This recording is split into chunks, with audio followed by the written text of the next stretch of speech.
What's going on, ladies and gentlemen and ladies? I'm sorry that I'm late. It's in my DNA. My mom and them did this to me. That melanin just make me late all the time, and there's nothing I can do about it. So, but anyway, normally every Thursday at 5 p.m. Western, 8 p.m. Eastern, we do this live stream. We have a whole bunch of people that come on as guests. We have a good time. Jericho Green is joining us this evening. We got my boy ABL at the top next to me, and Derek Gretanego with his new YouTube channel. Y'all make sure y'all go on and subscribe to Derek. Let's get into this, man. Let's start out because everybody waiting. Let's start out with Joe Biden. Now, I'm gonna be honest. I saw the articles about what Joe Biden said. I hadn't even listened to it. I tried to take today off just a little bit, but I heard it was bad. I heard it was bad to the bone. Bad to the bone. So ABL. I want you to start us off, man. What did Joe Biden do? Oh, man, it was crazy. Okay, this is what he said. Now, first of all, I got to put it in context, right? He was in his basement like he always has been for the past few months. He was doing this, I guess you would call it a virtual convention with the NABJ and the NAHJ. And if you don't know what that is, that's the National Association of Black Journalists, and the same thing with Hispanic journalists, NABJ, NAHJ. So he's talking to them. And here comes an Hispanic reporter asking him a question about the Hispanics and whatnot. And then he says, well, look, unlike the African-American community, the Hispanic community are diverse. They think differently. They act differently. They are different. Unlike the Black community, if you go to Arizona, they think differently about immigration than they do in Florida. They're a very diverse group. So basically what he's saying is, if you don't vote for Joe Biden and you ain't Black, that's generally what I got from that. You know, basically, look, all Black folks, they think the same, act the same, are the same. They are a monolithic group. And we're going to get your vote at 80, 90%. And if you don't get it, then it's going to be a problem. See, that's what I got from what he was saying. Remember the whole comment about if you don't vote Biden, you ain't Black. He quote unquote apologized. But what he said right there is how he feels. It wasn't no point in apologizing for it. That's how you feel. And beyond that, this is how the Democrat Party in general, a lot of people on the left in general, a lot of Black leftists too, that's how they think. You know, if you're different at all, if you don't vote Democrat, if you're some kind of way conservative, then you got to get tarred and feathered, scarlet letter on your back, you know, get a big brand on your back so you're different. That's generally how they treat us. And it might escalate to the point of violence. You know, it was a Black conservative out there in Portland and got stabbed up by a white Antifa member because he's conservative and wasn't with the whole looting and the shooting and the carrying on. Okay. Now, some would say, oh, you had a point. He had a point to a certain extent about how a lot of us as Black folks kind of say you got to be one way. But the problem is that the Democratic Party expect it and they take your vote for granted. You know, in South Carolina, he won not because he does anything for us or the Democratic Party doing anything. It's because they expect it. And if you do something else, you get ostracized as a result. These people, listen, man, these leftists are actually the racist. They like to blame conservatives and they like to blame Republicans, but their true colors start coming out. If you talk about diversity or people who have a pulse in the Black community, it's not the white liberals. It's not the Joe Bidens. Because if you let them talk long enough, they're going to say something incredibly racist. Joe Biden has a very small perspective of what Black people are. It's 2020, bro. You still think that it's okay to say, if you ain't voting Joe Biden, you ain't Black. White kids are just as, what do you say? Something is, poor kids are just as, something as white kids. Smart as white kids, yeah. Smart as white kids. It's because he think that Black kids are all the same and they're stupid. He think that we're criminals. We cannot make a living for ourselves. We need government assistance. We need democratic help. God, I can't stand these people. And we buy into it every time. Well, I mean, there's no fear of consequence of them for them saying stuff like this. There's no reason for them not to come out and say what they really feel. And when are people going to start believing them? They keep telling us who they are. They keep showing us that they're racist, but yet we refuse to believe them. Why else would you get on TV and say that in front of the dozens of people who watch CNN with no fear? He didn't hesitate. He didn't stutter. We're already in his pocket. He's not even worried about it. Why worry about what I say when nothing's going to happen? It's like being afraid to say something. Me being afraid to say something to my 4-year-old son. He can't hurt me. I'm not afraid of him. I'll tell him whatever I want. That's what they're doing. But it's taking people a little while to believe him. But Joe, he's been showing. He said, if you don't vote for me, you ain't black. Case closed. What else you need to hear from him? You ain't, though. He didn't say that you are not black. He talked to white people. He said right out like it's supposed to be. You are not this way. When he talked to black folks, you ain't. We gonna put y'all back in chains. Y'all, Derek, what do you got, man? What do you got? Yeah, man. Look, I'll be honest, bro, because I like to keep it real. When I first saw this, I was jogging, so I didn't see it at first. I saw ABL's notification on his video, and it said something about Joe Biden says black people aren't as diverse as Latinos, and I was like, ABL is doing a clickbait. No, he couldn't have said that. He couldn't have said this is clickbait. So I went to go look at the video, and I had to watch the video 6 times. I'm not even joking. I had to watch it 6 times, bro, because I was like, there's no way this guy physically said these words out of his mouth, and he is still going to be in this race. He's going to have to drop out of the race today. And what I'm seeing when I went to look for it afterwards, it's not on CNN. It's not on the news. It's not on whatever. They're basically ignoring it. And I'm sitting here saying to myself, how is this possible? Now, going to Joe Biden and his statement in general, the problem is Black Americans have allowed this type of democratic plantation philosophy to exist. It's just as much Black Americans' fault as it is Joe Biden's fault, because he's sitting here using the words African American, which is a term I'm trying to eliminate from my vocabulary. But it's almost like eating sugar. I'm trying to get rid of it, but I keep slipping up and saying it every now and then. So forgive me if I say it. I'm trying to delete the word African American from my lexicon. And this is a prime example why. When Joe Biden was talking to the Hispanic community, he was saying to the essence of Hispanics refer to themselves as Venezuelans, as Chileans, as Argentinians, as Venezuelans. This is the problem. He's saying African Americans like a monolith because Black folks should be saying, I'm from Ethiopia, I'm from Ghana, I'm from the Congo, I'm from South Africa. But these fools have been pimped by Jesse Jackson in the 80s because he's the one who coined the term to say, you know what I'm going to do? I'm going to get all these people of color to call themselves African American, even though most of them have been here. Most of their bloodlines probably have been here before 1776. I'm going to just throw this out here and get them all to be in a monolithic culture. And now we're sitting here wondering why Joe Biden is doing this, but Black Americans are part of the blame because they'll sit up here and we'll go and hang out. Like I said, go to the president, go try to do stuff with the president, try to be like, look, we want to help Black people. We want ever. And we're the coons. We're the coons by saying we go to the biggest law of the land. We're trying to get y'all out of prison, this, that, the other. We're the coons. Yet your leader is over there saying you're not as diverse as Hispanics. What do you mean diverse? Do you mean all Black people look the same? Do you mean they eat the same? Do you mean they all love that hot water cornbread that you serving on the plantation? Is that what you're saying? They love that hot water cornbread on the plantation? I love that cornbread. No, look, man. All jokes aside, watching that video was extremely disturbing. One of the bright spots is, though, that I continue to see a lot of Caucasian Americans and a lot of Hispanic Americans that weren't really calling out a lot of these Democrat white racists before. They would just be like, we don't deal with them.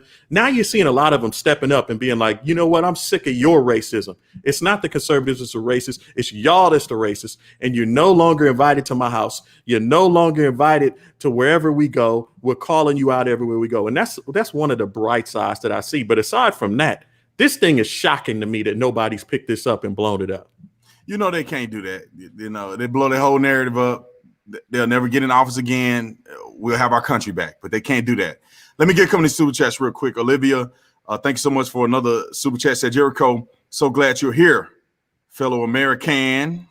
Shame on Oprah. Well, let's talk about Oprah next, man. I'm gonna get a couple of these super chats. Talk about Oprah next. H.E. Martinez, thanks so much. Join the Tatum Squad, and thank all y'all for joining the Tatum Squad. I really appreciate it. One more, and then we're gonna get to Oprah Winfrey. which I can't stand. I can't stand her. She's such a fake person. I just can't stand fake people. Anyway, Fabian, God bless Donald J. Trump, Officer Tatum. Thank you for all the common sense and speaking the truth.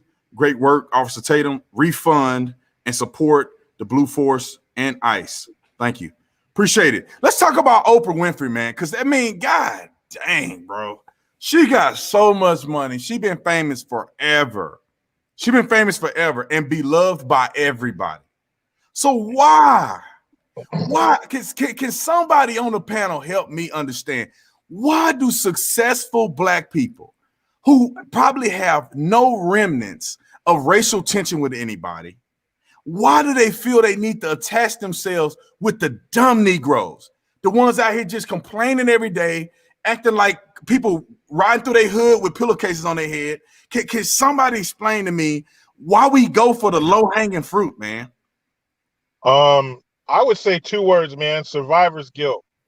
Oprah comes from very humble beginnings, and obviously she's ascended, higher than anybody could have imagined.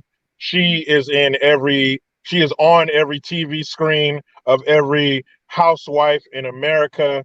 So I think it's because, they made it out, they made something of themselves, but they still feel they need to be connected. They need to keep it real.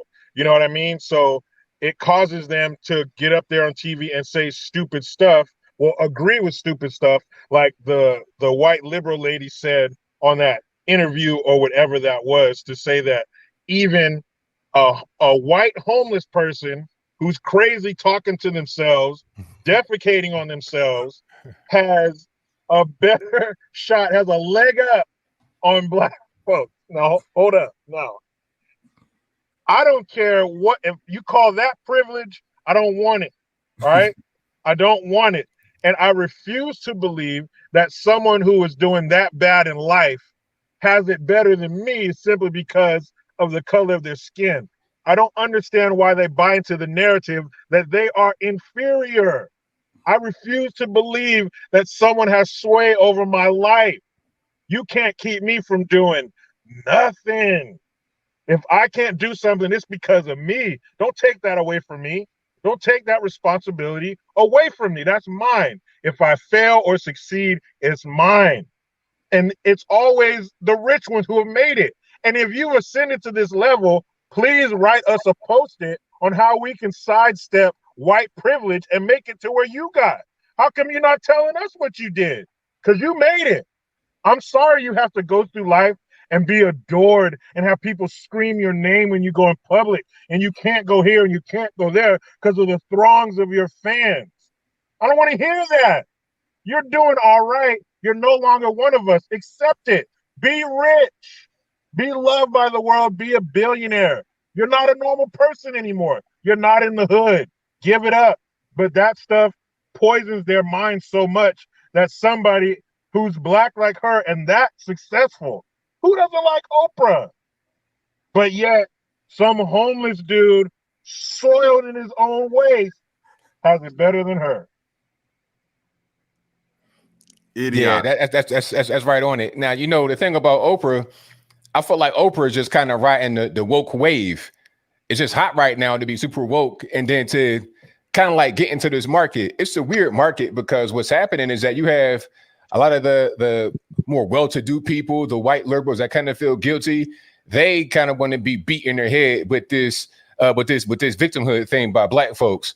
They want to get told how bad they are and how evil they are. But at the same time, it's kind of strange because it's kind of like you're emboldening white supremacists. And I'll explain that. When you say to white people, hey, you're so much better, so much superior, even the poorest of the poor are still better than Blacks. I mean, isn't that white supremacist rhetoric and talking points? That's kind of what it seems like to me.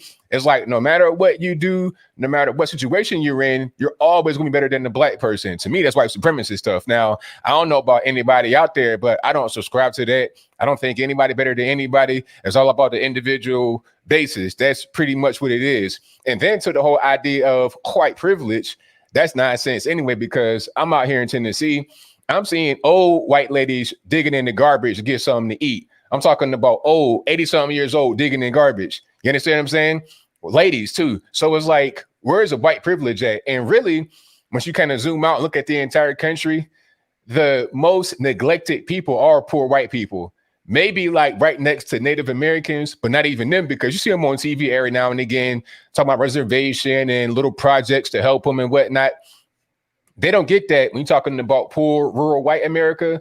Like where I was born, West Virginia, you got certain little hollers and cuts in the mountain where people have no help, no nothing, no running water, no electricity, no nothing. They're just out there just living off the land however they can, and nobody cares. So where's their white privilege at? If I was able to go just helicopter some white privilege passes to these guys out there in the mountain, they can come up, but it doesn't exist. It's not really real, so it ain't going to happen. I agree, man. Real talk. Let me come from another angle. You know, a lot of times when you're on that plantation, right? You're on that plantation and Master's the one that gave you your shotgun. You the black dude with the shotgun. So a lot of times you don't need to tell everybody that Abe Lincoln came through with the Emancipation Proclamation, because you need people to stay on that plantation so you could keep your position. So we see a lot of people and we have to start questioning, why is Oprah? Why is LeBron? Why are all these people continuing to say how tough things are when they're not the ones out here trying to do any black owned supermarkets, no black owned hospitals, no black owned banks? They're not trying to provide any ownership for themselves or others. Maybe it's because they want to keep their position. And they want to keep complaining because, you know, a wise man always told me the best way to get a hobo not to ask you for money is right when he walks up to you, ask him for $1 first.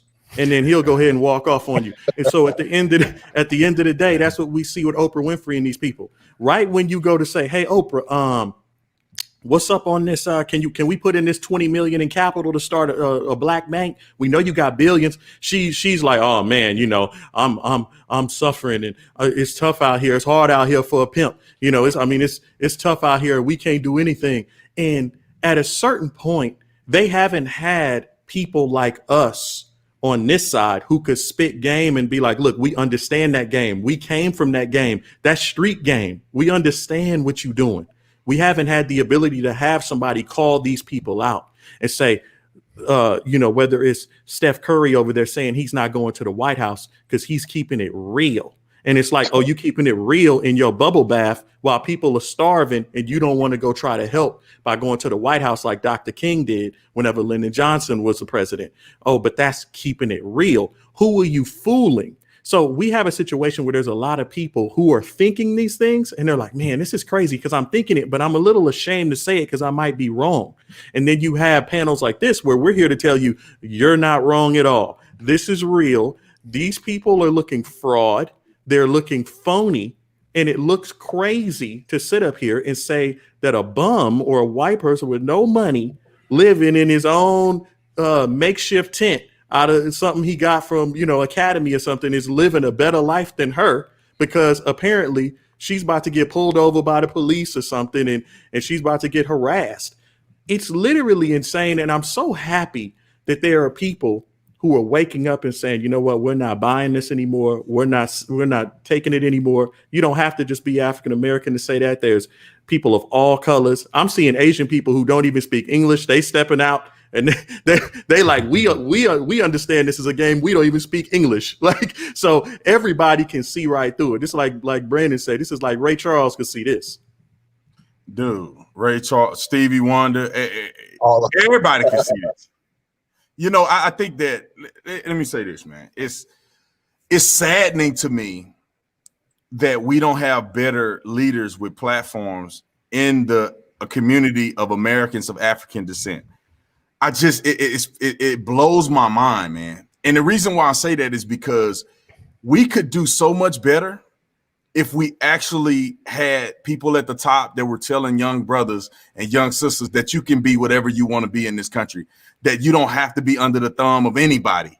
Go to school, you know, stop sleeping around, stop shooting each other. All of these things that can be actually said from the pulpit, from leadership in Congress or whatever the case may be. They just won't say it.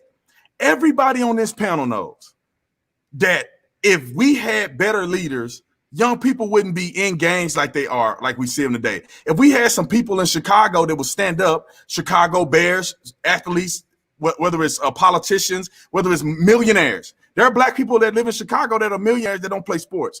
If we would just have them say, look, brother, screw all that other stuff. Let me show you how to make money. Let me show you how to be successful like me. Let's buy up property. Let's invest. Let's do crowdfunding. I'll tell you right now, if as many people would have crowdfunded to buy back the black community as they did to donate to George Floyd, come on. I bet there was a lot of black people donating millions of dollars collectively in the George Floyd's fund that's going to his family. And they ain't gonna do nothing with that. Or donating to Black Lives Matter that's going to Democratic candidates. They could have did a crowdfund GoFundMe so that they can start buying up property in their community and owning stuff. They can do a crowdfund, for to get a black-owned bank. And I mean, obviously you have big players, you wouldn't use GoFundMe, but you can still crowdfund. You can still have a vested interest in some of these endeavors, but we're not doing that. We're sitting around worried about the white man. Not all of us, but some of us. Well, it's hard to, and that is a great plan, and that's how it should be. But if a young kid were to go, let's say there was some kind of center they could go to where there were, entrepreneurs that were going to give them the tools to start their own business and be successful. When they leave that place and come back home, it's why you got those books? Why are you talking like that? Why are you hanging out over there? How come you ain't doing this? Why you sound like that? So all the stuff that they had built up that day within that program is stripped when they get home, because being successful and speaking like you didn't just get hit with a blunt object is wrong. You ain't real. So it's tough to combat that. And it comes from people who should be supporting you. It comes from the people who should be telling you, you're doing a great job. Keep it up. Let me give you a ride. Is there anything I can help you with? Let me help you be successful. But it's a 180. The people who should be helping you are tearing you down. And it's like they did to us in boot camp. When one person messes up, everybody gets in trouble. So that causes you to self-police. It causes you to keep an eye on each other and not let everybody step out of line because you don't want to get in trouble. You don't want to do 500 more push-ups. So in this case, they have people like these Oprahs, like these LeBrons, who try to keep black folks in line. We don't want you seeing the man behind the curtain. We don't want you getting married before you have babies and finishing high school and not shooting each other because I like the shoes you wear. That's counterproductive to their agenda. They can't have that. So they have people like this, they're the modern slave catcher in place because they took the chains off our ankles and put them around our mind. Not that the bare bones of it haven't changed. It's still the same philosophy. We're still not we as in us poor or people that think like we do, but we are still enslaved. And I would say it's even worse to be enslaved mentally than physically. If you're physically enslaved, there's a chance you can get away if you run far enough, you made it. But mentally, and especially when you're tore down in your own home, in your own community, the people you see every day who are supposed to love you are stripping you of your ability to do better. And until we fix that, it's an exercise in futility. Man, you know what? That was very well said. And the whole thing is that people like LeBron and Oprah, they think they're doing something noble. They think they're doing the right thing. They think that, everything's on the up and up and they are actually helping. They're using their voice to help Black lives. What they're really doing is hurting the whole cause. There's this whole thing behind this whole Black Lives Matter movement. Those that are out there, the mostly white liberals, they think they're doing something noble. This is a great cause. But then they don't really see what the result of what they're doing is. They come to these cities from far away and they wreak havoc. Portland, Oregon, Los Angeles, Chicago, New York, they wreak havoc. And then as a result, the Black community becomes more dangerous. You got more crime, more violence. I think Atlanta had like a 240% increase in violent crime ever since this whole BLM thing started from year to year. But they don't even look at that part. All they know is they think they're doing the right thing. They don't care about the actual results. It's all about them. It's becoming a selfish type of mission. Okay. And at the end of it, you're going to have more death, more destruction, more chaos. They don't really care about that because, like I said, it's all about being selfish in the name of trying to be virtuous and good and all this and that, just trying to show off, doing it for Instagram and whatnot. You have a path of destruction in your wake. It's really an unfortunate shame. Yeah, man, I 100%. I just wish that things would be better. I wish that people would do better. I wish that people stop being fake. You know, I grew up around a bunch of chaos, drama, and violence. I know exactly what's going wrong in the hood. I know exactly. And every single person that grew up in any inner city at any point in their life, you don't have to spend your whole life in the inner city. You grew up in the inner city at any point in your life, and you are rational, and you are a reasonable person. You'll look back and say, you know what? There's a lot of things that I think we could fix internally. Instead of us pointing at the government, instead of us pointing at the white man, at police, there's a lot of things that we can do that can mitigate a lot of the stuff that we see. Somebody was asking me on a super chat to talk about Jesse Lee Peterson. I don't know if he did something crazy recently or something like that, but I like Jesse Lee Peterson. I don't agree with everything he says. Sometimes I think he can get radical at times, but I like him, man. He called me. I talked to the man on the phone. He's been doing a lot of great work for a long time.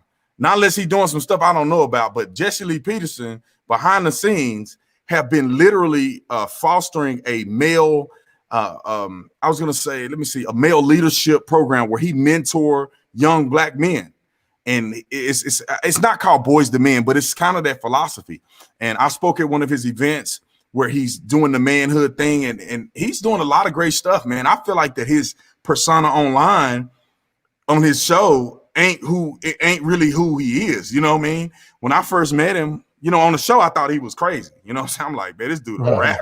But then when I met him in person and I seen his awards dinner and things that he had been doing for men ever since they were young, all the way to the top, he employed African-American people across the board. He give young brothers opportunities. He mentored them. They stay at his house. I mean, Jesse Lee do a lot of stuff that people have no idea about.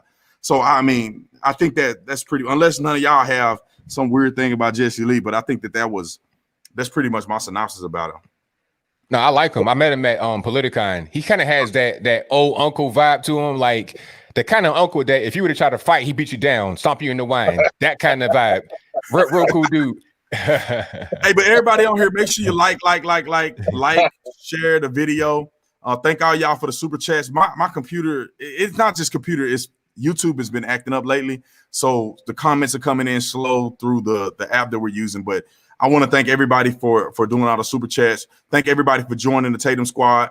I think ABL has a squad as well. So if y'all join the Tatum squad, y'all need to go over to ABL squad, click on the little join button and jump in there. I don't know if Jericho have one yet or Derek, but when they get one, go follow theirs too. So let's continue down this path of 2020. I like to say this every time I get on here. People are in their feelings about President Trump.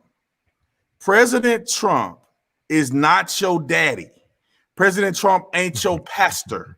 President Trump never said he was filled with the Holy Ghost speaking in tongues. So why are y'all expecting this man to be a god or something?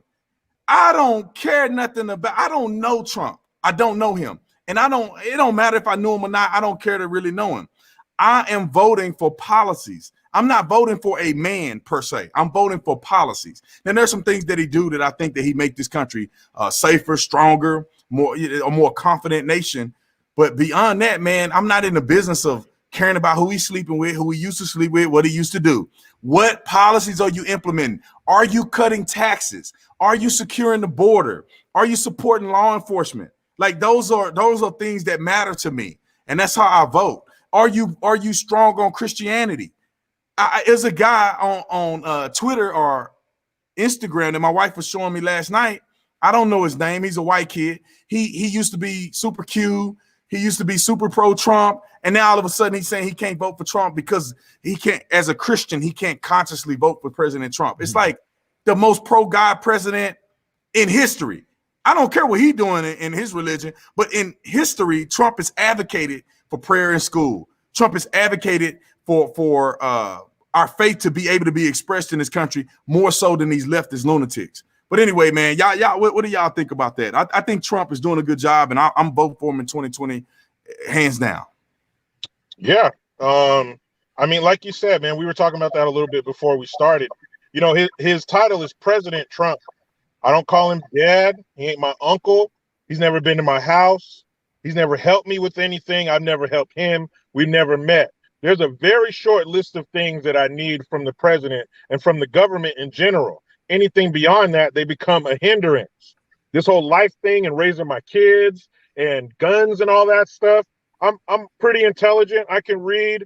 I made the kids, so I must be prepared to raise them. I don't need your influence on that. You just need to worry about our reputation internationally. Do you have a military to protect us? Am I safe? Do I have the least amount of taxes coming out of my check? It's probably less than 10 things. Trump is not a king. He can't just snap his fingers and do whatever he wants. There's checks and balances in place. But is he the best thing going? Hell yeah, he is. Could you imagine? Joe Biden, come on. That fool going around the world representing us? The world wouldn't stop laughing until he got out of office. We didn't get enough from his boy Obama, where they're punking him, turning his pockets inside out, taking his lunch money around the world. Got us looking weak. No, we need a man in office. And if you can't handle the president, I don't know what to tell you. You need to toughen up. I don't care what he says. I don't care what he says on that tape talking to Billy Bush or whatever his name was. What, you don't have any homeboys? Let's put a hidden mic in your man cave on a NFL afternoon and see what we hear. Come on. I don't care. And what he said was true. You ever been around celebrities? You ever heard of a groupie? Some women do get like that if you're rich and powerful. I hate to break it to you. I used to work at a radio station. I've seen ladies do some disgusting things. That's how it is. Again, he's my president. He's not my dad. All right? I had one of those. I am one. I'll be all right. Make sure I'm safe. Get your hand out of my pocket and we'll be all right. Period. I love it. You know I what? love it. You're right on it, man. It's like, look, all that stuff you're talking about, all the personal stuff. Oh, Trump did this, Trump did that. It doesn't really matter, okay? Like, if I go to Burger King, right, and I'm trying to get a Whopper or whatever, I'm not going to be examining everybody behind the counter. What did you do in your past? Did you smoke weed when you were 15 years old? I don't really care nothing about that. It's like, okay, make my sandwich, make sure it's hot, make sure the fries are crispy, make sure you don't put no rats and no cats and nothing in there, and then we're good to go. We're good money. I don't really care about all the other stuff. It's the same way with Trump, because Trump really works for us. We're the taxpayers. We elected him. That means we hired him to do a job. Now, are you doing a job right? Is everything coming out the way it's supposed to? Okay, that's all I really care about. They're talking about Stormy Daniels and tax returns. It's like, man, you barking up the wrong tree. I don't care about that. But people got this whole TDS thing going on. And if you don't know what that is, there's Trump derangement syndrome. They got that going on because of the media. They keep driving these stories every single day. We're talking about the whole thing about Joe Biden earlier, right? How the media did not cover it when he said, basically, black people are all the same. They're monolith. They're not, there's no difference between them. That got ignored by the media. But then what did the media do? Trump said Thailand rather than Thailand, then corrected him something, said Thailand 2 seconds later. And then that was the story. So, okay, you want to pick that up, but you don't want to pick what Joe Biden said up. See, we see the obvious bias coming from the media, and then people that are just out there, regular normies, leftists, they eat it up. They don't even really care. So then they get into this whole TDS thing, talking about random, insignificant things that nobody cares about. Just like Jericho said, like all of us are going to say, what are you going to do as far as actually getting the job done? Can you do it or not? That's all I really care about. That's all. I agree, man. Look, at the end of the day, let's cut to the chase when it comes to the black community. Like you said, Trump is not your dad. If you still got daddy issues or you didn't have a dad, you need to work that out in counseling, man. Because right now, this man is here to do a job. And the job he is actually doing. Nobody in your neighborhood is freeing nobody from prison, but Donald Trump is. Nobody in your neighborhood is pumping money through the URC or to help ghettos and barrios and stuff like that, but Donald Trump is. you don't even believe half the stuff that you're saying. Now, again, I say this is a syndrome of the plantation. I used to call these dudes battery boy kids. Like the battery kids, somebody puts a battery in their back, and then they start acting. And they're so addicted to following these Democrats that the Democrats are like, you know what? Go ahead and say something about Donald Trump. They put the battery in their back and then they activate it. So rather than be a free actual black man or a free person of color, you got that battery in your back and you sitting here just barking. I'm hearing dudes in the hood. Listen, these are men in the hood that are sitting here talking about, yo, you know, I can't vote for Donald Trump because, you know, he doing a lot of stuff in Russia, man. And it's like, bro, you in the hood. What you talking about? What's the capital of Russia, brother? You don't like, even know what Russia is. Yeah, what are you talking about, bro? Like, what do you mean? Well, you know, I mean, I just heard, you know, that he was doing some things with Stormy Daniels.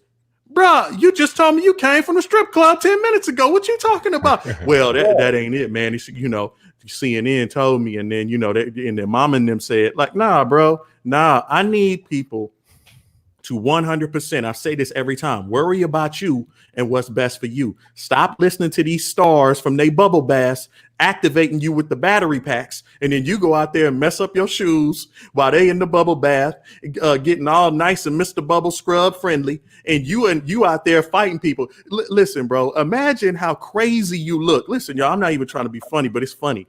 Imagine how crazy you look. A dude in a bubble bath sitting there ordering you, and you scrapping 10 cops. The cops got mace, pepper spray, they got batons, firearms, they got billy clubs, everything, and you scrapping with no shirt on behind some dude in a bubble bath. How crazy do you look right now? That image you just got is exactly how crazy y'all look, going out here marching around with solid gold 24 karat gold caskets, marching around with white horses and all this stuff. This is insane how they got y'all looking, instead of worrying about your 401k, worrying about getting in a position of power, worrying about your kids and how you gonna feed your kids for the next 10 years. You sitting up here following a dude named Joe Biden who just said that y'all ain't even on the level of Latins in his mind. He about to jump y'all. The civil rights movement is over if he get in. He's like, look, I'm canceling the whole movement and the whole nine.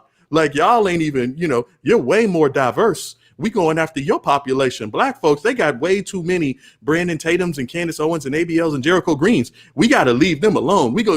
He gonna show up tomorrow probably with one of those sombrero on and the cucaracha thing, because now they going after the Latin vote. He like, yo, we about to go after the Latin vote super hard. You know, Yo Quiero Taco Bell, we going after it tomorrow. Like, that's just the way we doing. And so for the black folks, how long?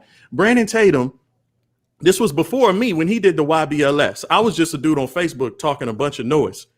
These people have been telling you for years, giving you examples in your face of people. These people are spitting on you. Like Joe Biden, he put all these brothers in jail. Not a friend of his, not a cohort. He did personally. He's the one who had the key in his hand. He's like, it's me. And y'all are sitting here trying to put him back in office because your superstar handlers are telling you. And I'm here to tell you right now, it's time for y'all to step up and be the superstar in my mind. 100%, bro. They called him Jim Crow Joe.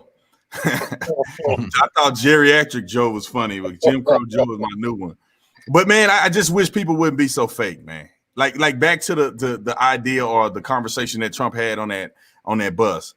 Man, I'm gonna be honest with y'all. Like, everybody on here watching, it's 8,000 people watching this. If you ever play sports, I don't care if you're a girl or a boy. If you ever play sports, man, locker room went way harder than what Trump said. I mean, I gotta tell the truth. When we were in the locker room, man, people used to say all kind of stuff. We knew who was doing what with who and how many of them did it with who at the same time. And you girl, them women used to be trying to groupie, and they'll send a brother or somebody pictures of them, and they'll show everybody in the locker room, and everybody in the locker room looking. They got video, pictures, everything. And y'all want to talk about, and everybody that play ball know that. It's another thing I was gonna say, but I'm gonna get off that subject. But people need to stop being fake, man. They talk all this stuff about Joe Biden. Oh, well, Trump doing this, Trump that, but Joe Biden. They know that Joe Biden is not the answer. I got a whole bunch of people who claim to be Christians that's sitting here backing Joe Biden. Like, do you not understand that the Democratic Party is anti-Christian?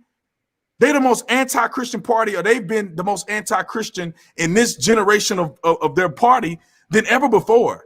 They don't want you to pray in school. They want to burn the Bible. They don't condemn any of those things. They mock President Trump about God. They want to shut the church down. California, they shut the church down. You can't praise and worship at the church. You can go. Then they shut down home churches, but they let you go out there and protest and cuss and spit on everybody. People need to stop being so fake, man. Just stop being fake. Take accountability for your actions. If you slept with that girl and you had a baby with her, then you got to take care of your kid. Stop making excuses. Go get your butt a job.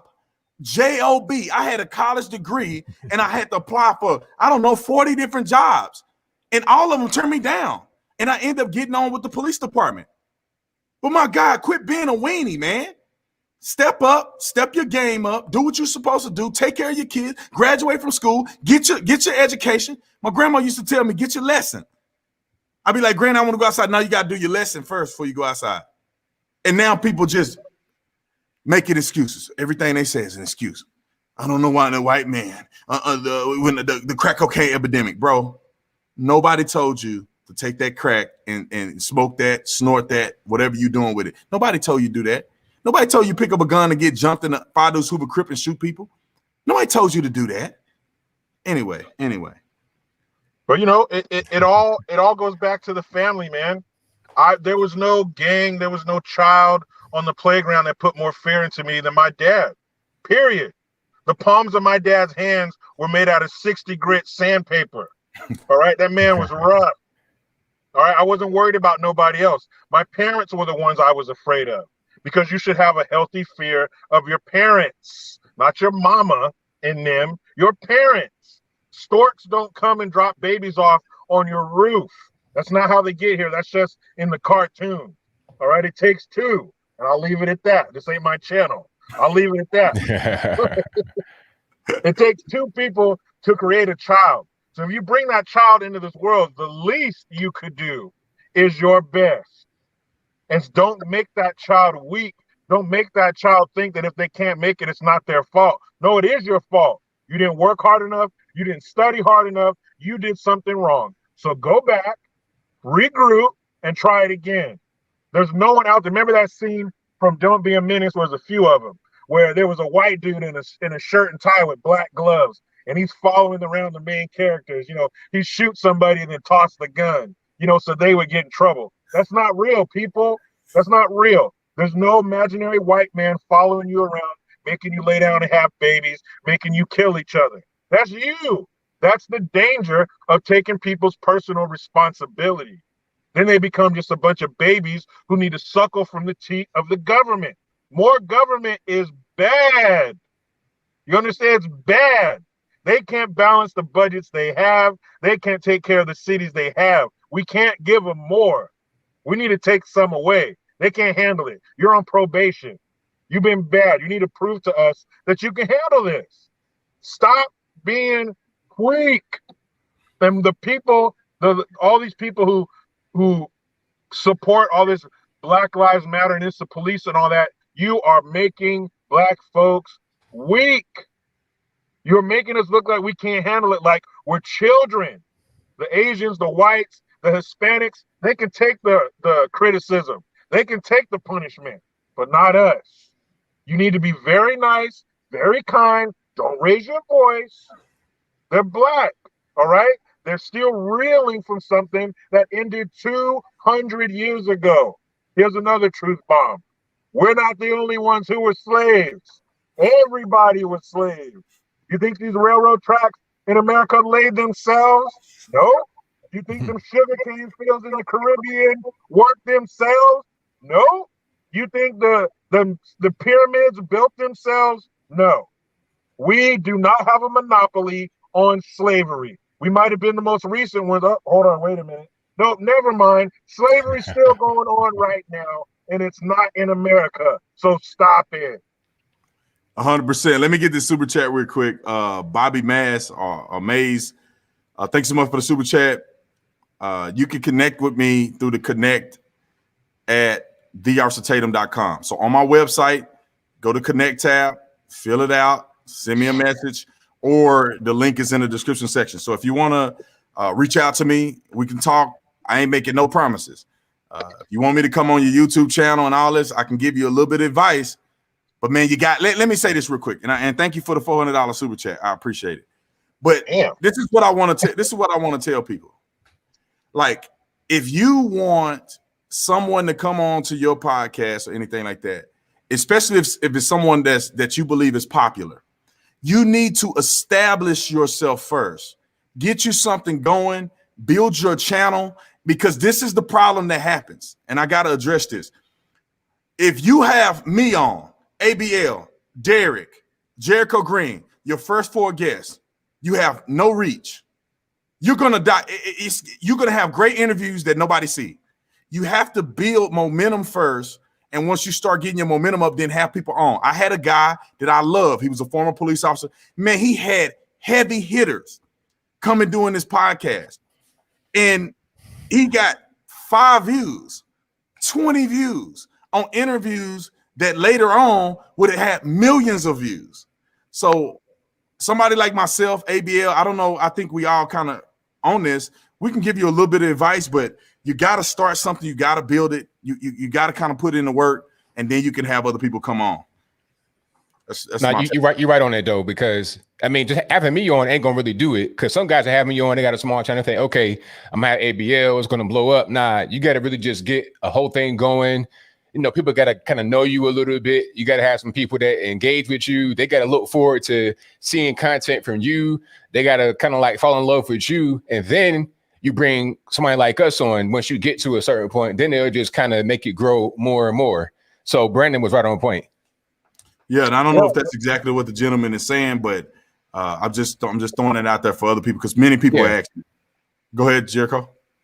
No, I'm just, just echoing your guys' point. You got to have something so that, somebody, a big name would be something that could help you, not necessarily start you off, but can help you once you get it off the ground. Because you want to have somebody to, like you said, to see these great interviews. That's why you did them. So if you get that audience, getting somebody like that, then it will propel you, but it's not necessarily a starter. Yeah, just work, just put in the work. I tell you what, I got 1 million subscribers right now. Obviously, a lot of it is because of you guys, but I got 1 million subscribers right now, and I don't ask for people to come on my show. I don't do it. I have to wait till I get enough that it benefits them to come on, right? So now I got 1 million subscribers. I can say, hey man, come on my show. We reach 30 million people a month, and that is more compelling than me saying, hey, come on my show to help me. Help me. Right. That's not the approach you want to take. You want to say, look, I can help you. Come on my show. Like the brothers that's in this thing. I'm not saying, hey, come on here so you can help me. It's like, man, we all got impactful things to say. I have the biggest platform. I want all of us to be able to speak to as many people as we can. And everything you see with the super chats, man, I bless everybody that come on this, and we share some of these super chats. So I'm just throwing it out there for young people trying to find their way. Let me get one more super chat. JL, thanks so much for the super chat. Democrats said private citizens do not need to own guns. You call the police. That is why they are here. Now Democrats are trying to get rid of the police. Patterns here, anybody. So look, let me say this. Did y'all see that thing in, I think it was Minneapolis, where they gave the citizens a checklist of things that they need to be aware of, or something like that? Well, one of them was it's like just run it. You know what I'm saying? When they run up to you with a gun, be ready to give up your phone. Remember your license plate so we can catch them later. I mean, they did saying, I almost wanted them to, I was wondering if they were going to end up saying, if a dude break in your house, let him take your wife and report it later on. Get a good description. That might as well what they said, because they pretty much saying they ain't going to help you. Yeah, it's like like you said, if someone breaks in your house, well, you should help them. Help them carry the stuff out to their car. Show them all the most valuable things are, so they don't hurt you. We're not going to stop them from doing it. We're just going to give you some tools to deal with it when it happens. And if you're defunding the police, well, who am I going to call? You took my gun. The burglar took my phone. Nobody's going to come help me. That's why we can't rely on these fools. They're incompetent. Instead of fixing the problem, you gave me a list of things to do to keep from getting killed. Why don't you come get this fool? Why are you putting this on me? Now, if you're going to put it on me, put it all the way on me. Let me have my guns, as many as I want, and I'll take care of it. I'll call the police after I've already upped their lead intake. If that's how you want to do it, you can't do it halfway. If you're going to put it on me so I can put it on them. But don't tie my hand and say, be nice, don't raise your voice, have everything in your hand waiting for them. Don't inconvenience the burglar at all. No eye contact. Man, shut up.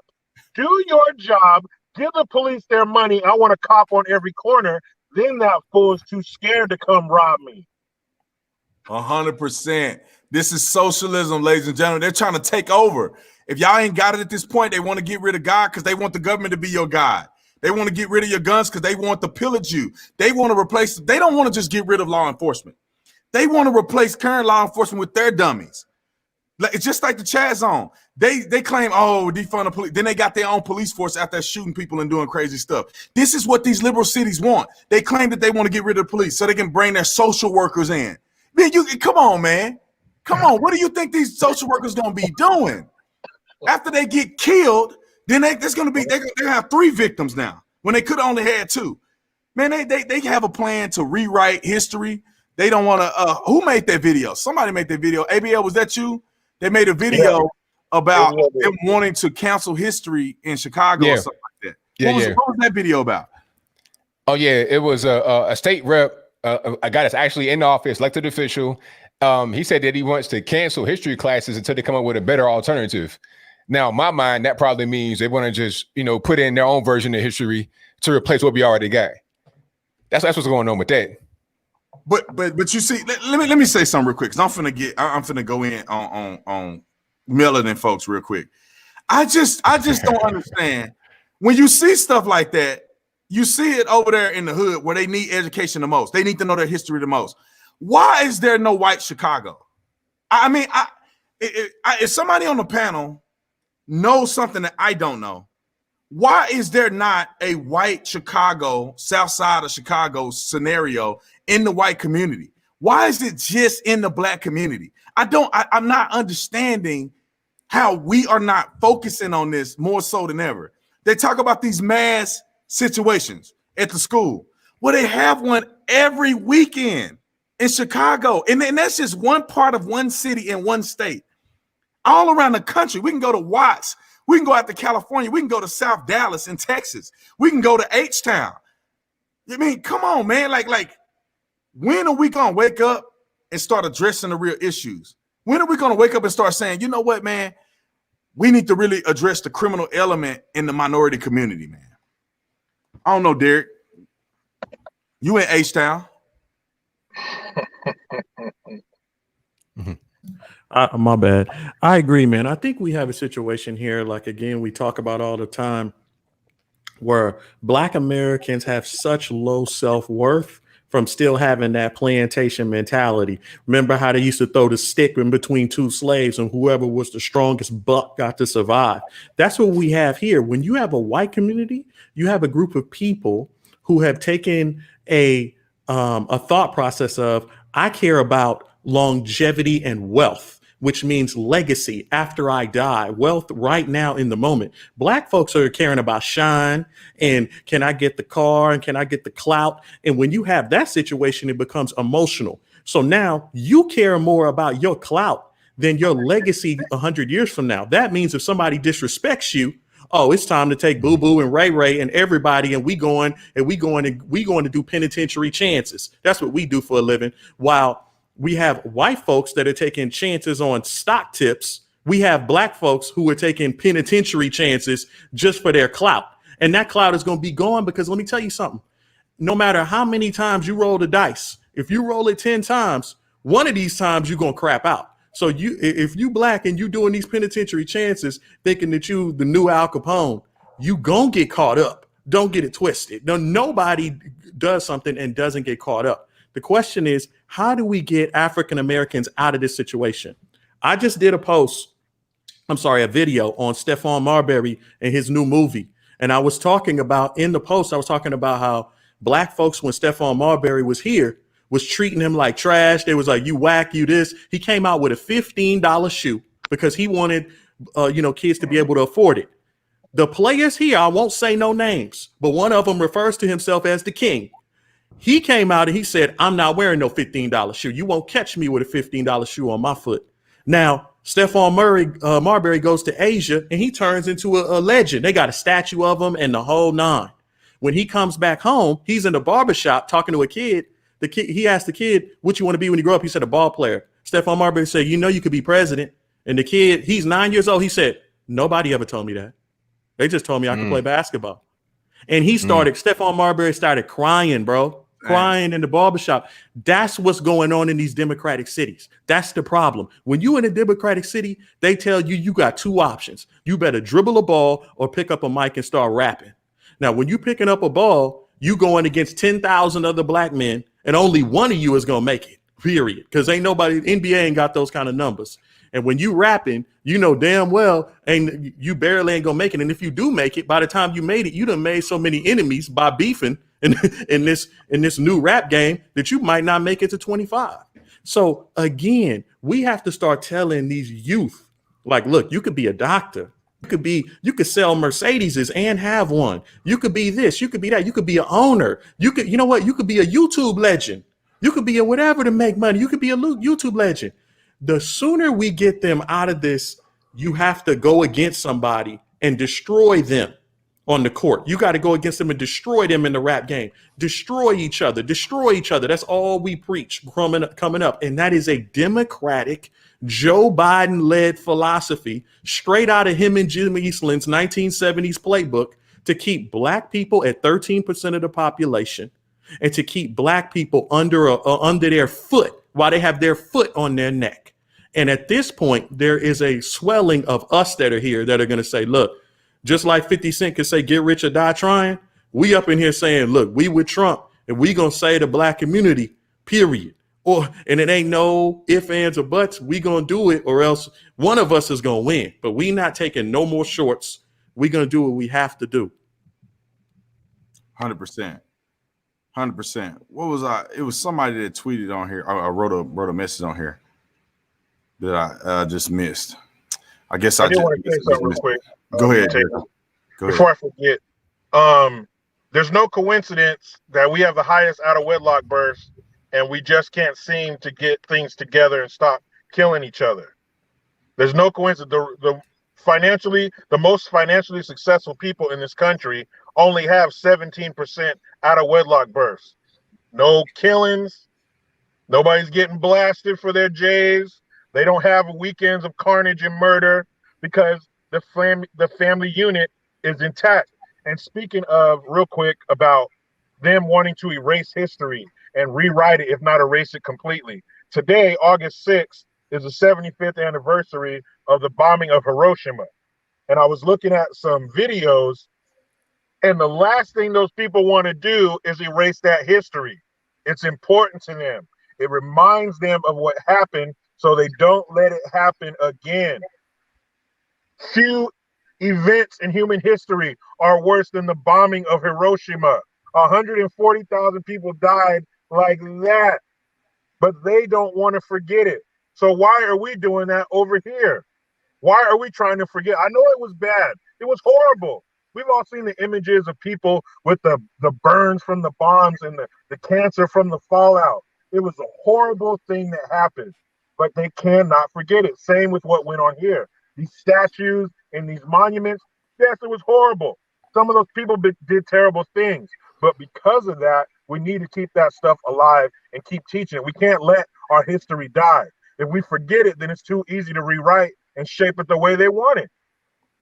And there was a lot of great things that has happened in history. I mean, people want to throw the baby out with the bathwater. It's like, come on, man. Like, we made some huge strides. Not every black person was a slave and not every white person owned a slave. So let's just get over the slavery. They act like that was the only thing happening during that period of time. It was just slavery. Like, it's more to the story. And I think that there's more historical context that people need to know and to be aware of and to learn from and also appreciate. I mean, our founding fathers set us up. And unfortunately, Americans of African descent, and some of them were actual Africans, they weren't even born here, that was brought into slavery. They had to suffer at the beginning. But we are in a position that we should be reaping all of the tears, sweat, blood that was shed from other Americans of African descent. It is a shame that we're watching people just cower down and make excuses when they claim that they want to represent black folks, when you're spitting in their faces, if you're still complaining, and they were actually slaves. You're more upset about what's going on in America now in 2020 than they were during Jim Crow. And if you are in that position and you find yourself more upset than civil rights leaders who have survived and who have overcome, then brother, you messing up. And it's not just black people. It's you guilt-driven white people too. Stop being guilty or acting like you're guilty of something you didn't have no involvement in. I'm just getting sick of people saying, oh, you know, but what if they call me racist? So what? So what? Why do you care what people call you? I mean, somebody call me stupid. I'm educated. I don't care what you call me. That's like like somebody calling me ugly. I know I'm fine. So, you know what I'm saying? No, at least that's what my wife tell me. But other than that, that's all that matters. It's like, why do y'all care, man? When are you going to step up and grow a pair? Like, stand up for what you believe. Be strong. They call you racist, so what? Now, you know, if you lose your job, you got to be strategic. You know what I'm saying? You got kids to take care of. But other than that, man, I don't want to hear nobody in college making no excuses. Oh, man, you know, I can't really say that. Man, you better say it now, or you're going to wish you said it at 40. You're going to wish you stood up for something at 60 when these dummies then took over our country, and you could have said something to somebody in your class. You could have red pilled somebody. You could have red pilled somebody that will probably become the next president. But you're sitting on your hands, you know, hoping to God they still like you at the end of this class. Man, look, man, some of my family don't even want to talk to me no more. I don't care who like me. Dudes I went to school with, I was cool with. We used to do dirt together. Now they saying I'm going to sell out Uncle Tom, working for the white man. And I don't care what these people say, man. You know, anyway, go ahead, man. We owe those who went through real strife and racism. We owe them. It's like putting in a good word and getting somebody a job. You owe me. You need to behave and come to work on time and be a good employee because my reputation is on the line. I'm the one that got you in here. I hooked you up. So they hooked us up. We owe them to at least enjoy the fruits of their labor and not tell them that they did nothing. I just had a German Shepherd hanging off my forearm for 45 minutes. You mean to tell me I could have been doing something else? They just sprayed me in the face with a fire hose. You mean to tell me I could have been over at my girl's house? Because fast forward 60 years, you don't care. You think I did all that for nothing. All them Medgar Evers, MLK, JFK, all those people trying to help us that took bullets, and they did that for nothing because we haven't moved one step since the civil rights movement. That's an insult to those little girls who died in that church bombing. That's an insult. They did that for us so we can sit up here and get online and not have some gang of racist white folks come pick us up. We can do whatever we want, and it's about time we start flexing that muscle. The stuff they went through. When I see people now, like LeBron James the other day on one knee with his fist up in the air, man, if you don't put your fist down, this ain't Mexico City 1968. Put your hands in your pocket or put them on a basketball and entertain me. What the hell are you doing? Right. You have no reason to put your fist in the air. They did that during a time where they had to stand up and had to make people pay attention to them and had to make people see them as a human. They did that already. So why are we trying to rehash that? They already did that. It's time for us to enjoy it and make it easier for those after us, just like they did.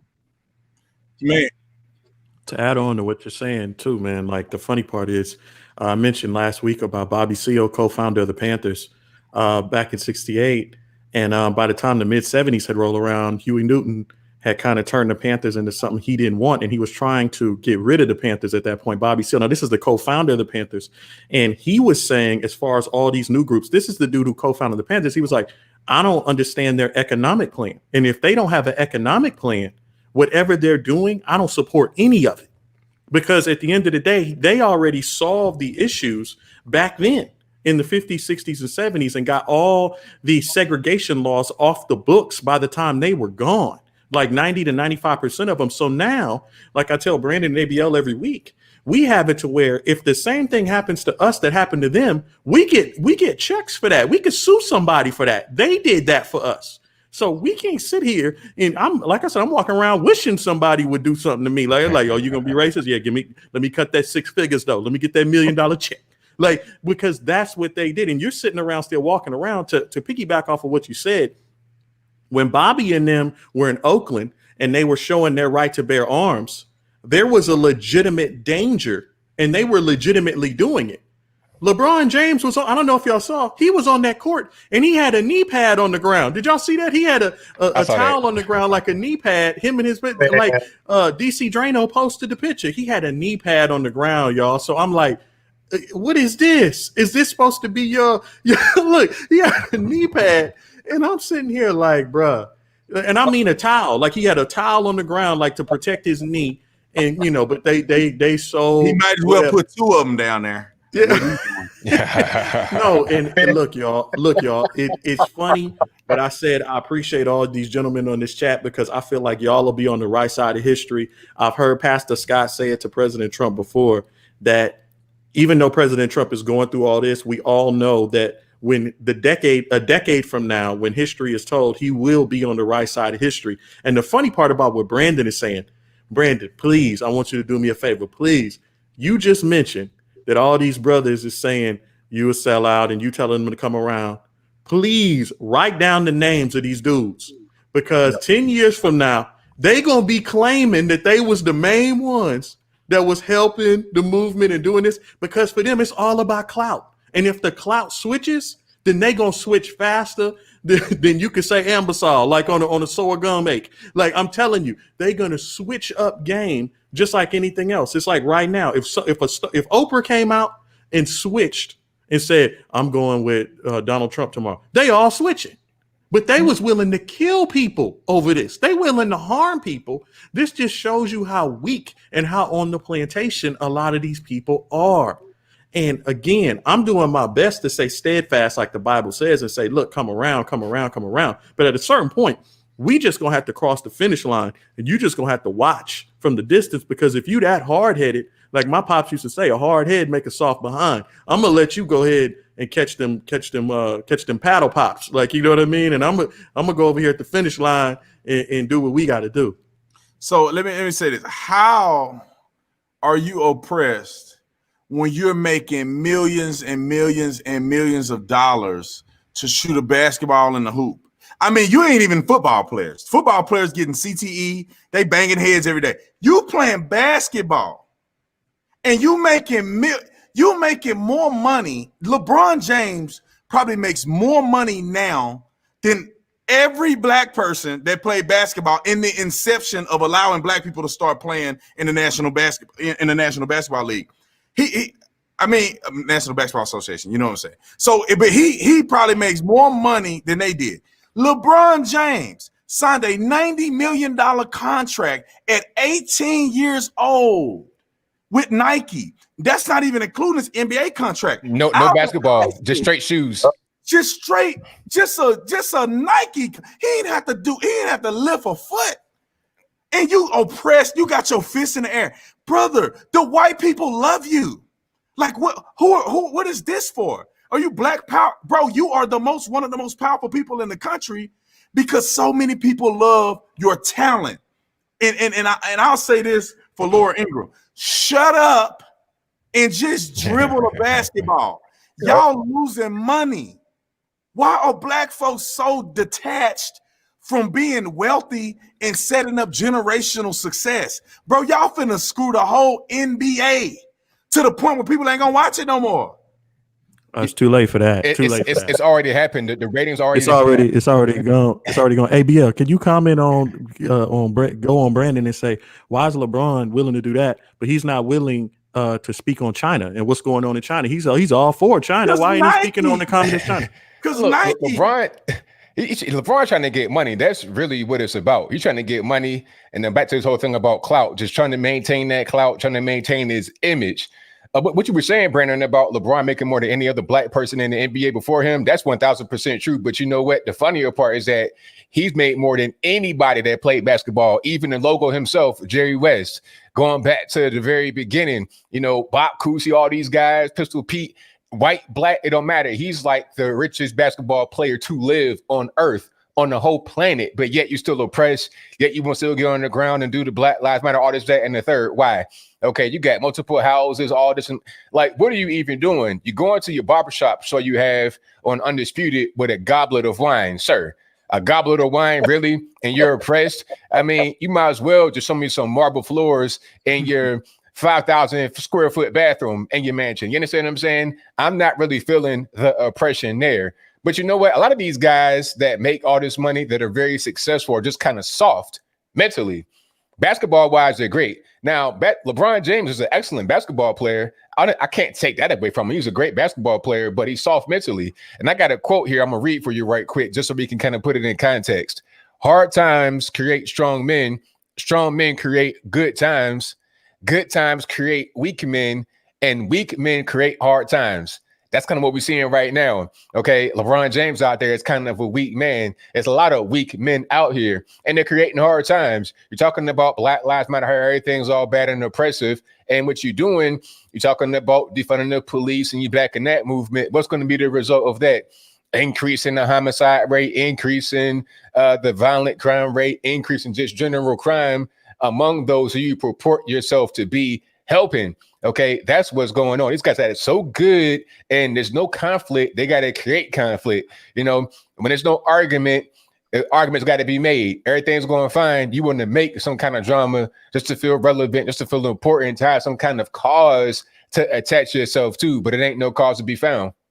I think Derek came up with this idea, and I think he hit the nail on the head. I think we were talking about this. We may have been talking about it offline about how people feel guilty that they did not have the black experience, so they overcompensate.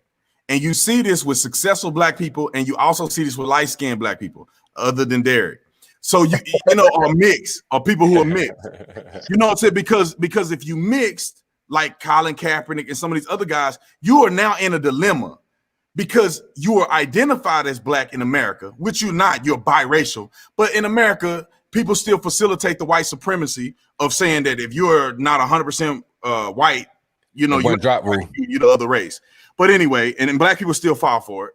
But you're considered black, but you don't have no attachment to none of this cool black stuff that's going on, this cool activism and my people victimhood.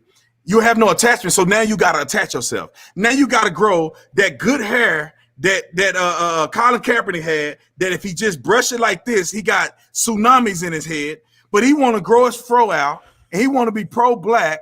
He want to wear dashikis and stuff. When brother, you don't have to overcompensate.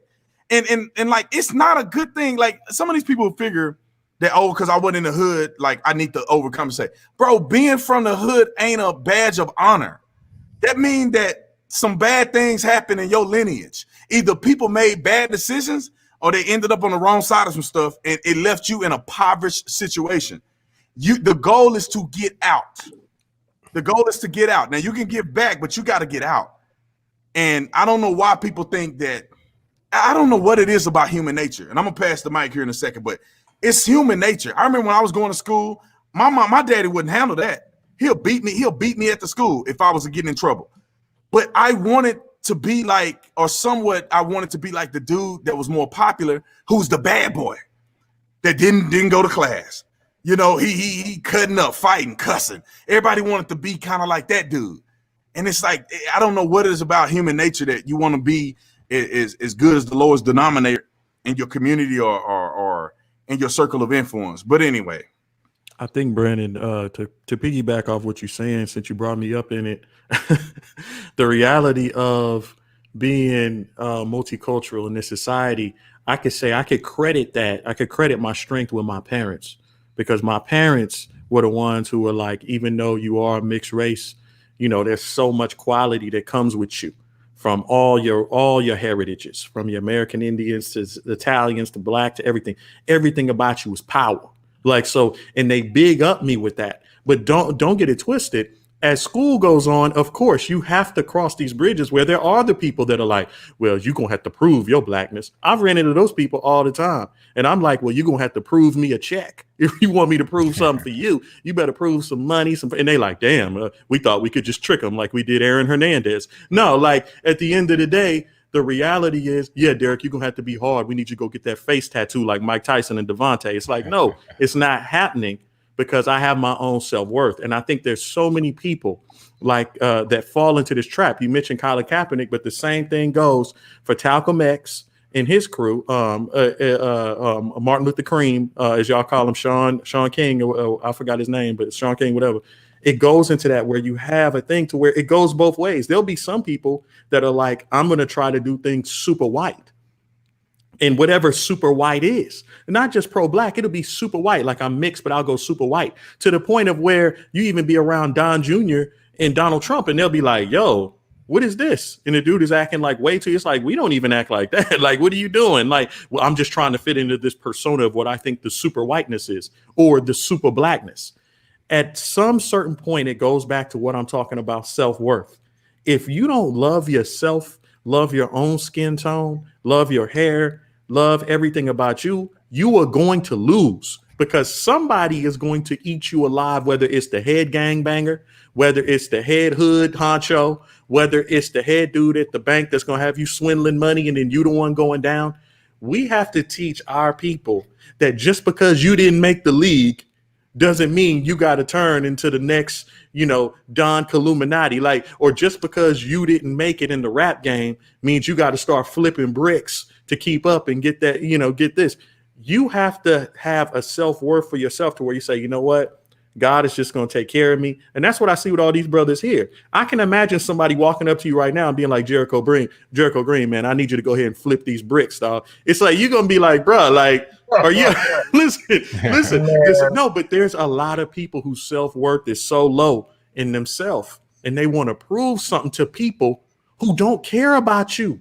These people gonna snitch on you anyway, like Tekashi 6. They gonna Tekashi you in a minute, and you sitting here saying, "I'm going to risk never seeing my mama. I'm gonna never see my wife. I'm gonna never see my kids behind a penitentiary chance." And the people I'm dealing with don't even care. They don't even care. So at some certain point, you have to look at yourself and say, "Look, this is just my journey. I'm gonna do what I do alone. I ain't worried about what nobody thinks of me." Like Brandon said, I don't worry about nobody, what they think, because they're gonna think what they want, and I'm just gonna do me. So people are asking about Letitia James, who's I think she's an attorney in New York. She sued the NRA, saying that they mismanaged funds and other stuff like that. So I don't know if you guys are familiar with that. But what do you think about Letitia James suing the NRA? Are you guys familiar with that story? Nah. Not well, forget it. Somebody I saw it though. I mean, I ABL talk about it, and then we're gonna move on to something else. Somebody super chatted it. I thought it was a big popular story. I just read it right now. But what you basically, it's just frivolous lawsuits, just trying to attack the NRA for little dumb stuff. They're talking about Wayne LaPierre was buying makeup for his wife inappropriately and taking trips to the Bahamas. Just real dumb stuff. Just trying to get the NRA out the way because they just don't like guns. That's all there is. It ain't nothing else really to it. Where have we gone, man? Where have we gone, ladies and gentlemen? Why is black people don't like the NRA? What if we dissolve the NRA, what gun lobbyist groups do we have? We have nothing. Not unless you're gonna do illegal gun lobbyists, where these thugs bringing stolen guns into the community. These people are stupid. Lori Dumbfoot, Slewfoot, Dirty Foot, I don't whatever her Dirty name Foot. is. She's the sloth from Ice Age. She is so stupid. Oh, they're bringing guns in from some of these states that don't have a lot of gun laws. And but come on, man. No, they over here killing everybody over here, and you want to blame it on the gun laws. Y'all got the strictest gun laws. Dummy, have you realized that your gun laws in your state prohibit a lot of things that go on? So if the gun laws were strict in the other state, you think they're going to not break the law there? It's ridiculous, man. Everybody, if you are a tax-paying citizen and you pass a background check, we should get a free gun from the government every year. Guns are not the problem. Guns make us safer. Police don't show up until after the fact, 99% of the time. So you're not going to get there until one of us is shot already. I'd rather be the bad person than me. And like you were saying, B. Tatum, about, you know, these mixed people that go ultra pro-black. You know, my kids are mixed. And I often, you know, keeping our finger on the pulse of what's going on, you know, that's what we do. I see these Kaepernicks and stuff, and I wonder, you know, are my kids going to be like that? I do everything I can to, and it's not like I sit them down and, you know, all right, son, you're 50% white and you're 50% black, but I don't let them lose that. Just because you may look a certain way or society may see you a certain way, you're half white. We're not going to discount 50% of you. You wouldn't want that with your paycheck or anything else. So you can't just set aside 50% of somebody. You know, that's really important. But having that nuclear family in place to give you the self-worth where you don't feel like you need to jump through hoops to please a certain group. It's all about how you are set up in life. And if you have that nuclear family, and that's not a guarantee. It's not you have a mom and dad, you're going to work for a Fortune 500 company. Not at all. But it gives you your best shot. As a parent, all you can do is give your kids the best shot. I'm going to give you the tools. Whether you use them or not is up to you. But I'm going to give you the tools. And I'm not going to fill your mind with all this poison that because that your skin is your sin. That because you're this color, you can't do this and you can't do. That's nonsense. That's a disservice and that's evil to tell a child that because of this, you can't do that. This is America. Are we still here? Yeah. People still coming here, floating on empty milk jugs with everything they own to land on these shores? Yeah. People ducking, packing tapatio and corn tortillas on their back and crossing the desert for 2 weeks? Yeah. So as long as that's still the case, I don't want to hear that nonsense. That's racist. When you tell somebody something based solely on the color of their skin, that's racist. It's not just N-bombs and calling them names and keeping them from having opportunity. No, it's also telling them that they can't do something because of the color of their skin. That's racist as well. And of course, as usual, the one yelling the loudest that everyone is the racist, they're the racist. 100%. ABL? Hey, I can't even really put no that's right on it. But you know, the main thing about it is, you know, people just got to understand who they are, have more self-worth internally rather than allowing the outside to determine their self-worth. Because if you rely upon the outside, you're always going to be trying to please other people that aren't living your life. Because at the end of the day, you got to live your own life, not living it for other people. And people sometimes don't understand that. A guy like Colin Kaepernick is living his life trying to please other people. He said it before. It's not even me just making it up. He was like, you know, I was standing next to my family, their adopted white family. People thought I didn't really belong. And people thought this, people thought that. So now he's internalizing others' thoughts into himself. But if he had that internal self-worth and self-value that was very strong from the beginning, that wouldn't have really shaped his mind and brought on to where he's at right now, to where he's just like this silent martyr for the Black Lives Matter movement. Yeah, man. And I think that one thing I want people to leave this conversation with is that you can be whatever you're passionate about. Now, I'm not saying you can be whatever you want to be, because some of y'all want to be stuff that you ain't got no talent in and then you ain't even really passionate about it. You just kind of do it on a weekend, but it look cool. But you can be whatever you're passionate about if you actually pursue it. Not play around, Not say, I kind of want it. You got to believe it. You got to envision it. You got to make it happen. And I know there's a lot of people on here that are wondering and having these conflicts in their mind, whether it's about politics or whatever. You got to have an expected end in your mind. You got to expect things to be great. You got to expect success to happen to you. You got to expect that you're going to get an opportunity to put your best foot forward. And the problem that I've seen, this is outside of politics, is that people don't think big enough. They don't dream big enough. They're stuck in a little box that their mama and them was in. It's no purpose of doing that. If I thought that, oh man, this YouTube channel, I'll never get 1 million subscribers. It'll never happen. When I had 50,000 subscribers, I mean, I wouldn't have put in no work. What do you mean? Why would I make videos every day for the last 2-3 years? Why would I do that if I didn't? No, I had an expectation that I'm going to put in the work and then God will bless me on the other end. I don't know how long, but I'm going to put in the work.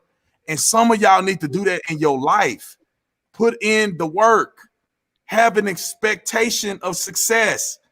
It's the only way you're going to be successful. Anyway, I just thought I'd throw that nugget out there. It won't cost y'all nothing. It was free 99, baby. Free 99. Also, B, to piggyback off you, man, a lot of times, when you say put in the work, a lot of people are like, man, I don't feel like grinding like that, blah, blah, blah. That's 4 more years of college. That's 8 more years. A lot of y'all are so lazy that God has blessings for y'all, and y'all ain't even meeting him halfway. Like y'all are, when Brandon Tatum said work for that million, that means he had to grind every year for 3 years. You never know. God may have a blessing for you. It may take you a month or 2 months or 3 months, but you are so lazy because you've been conditioned by this society to tell you that you need to go to that 9 to 5 and you need to put your head down and you need to bow to your master. You don't got to bow to Jesus, but you need to bow to your boss and you need to go ahead. Yes, boss. Yes, boss. Yes, boss. That the point is you're not even willing to step out and see if this is for you. Put that dream out there. You wanted to paint when you were younger. You wanted to do, make clothes. You wanted to do a clothing line like Brandon and ABL. ABL selling flags back there like Francis Scott Key doing the Star Spangled Banner back there. You might have something you could do, and you're so afraid that you won't even take the first step.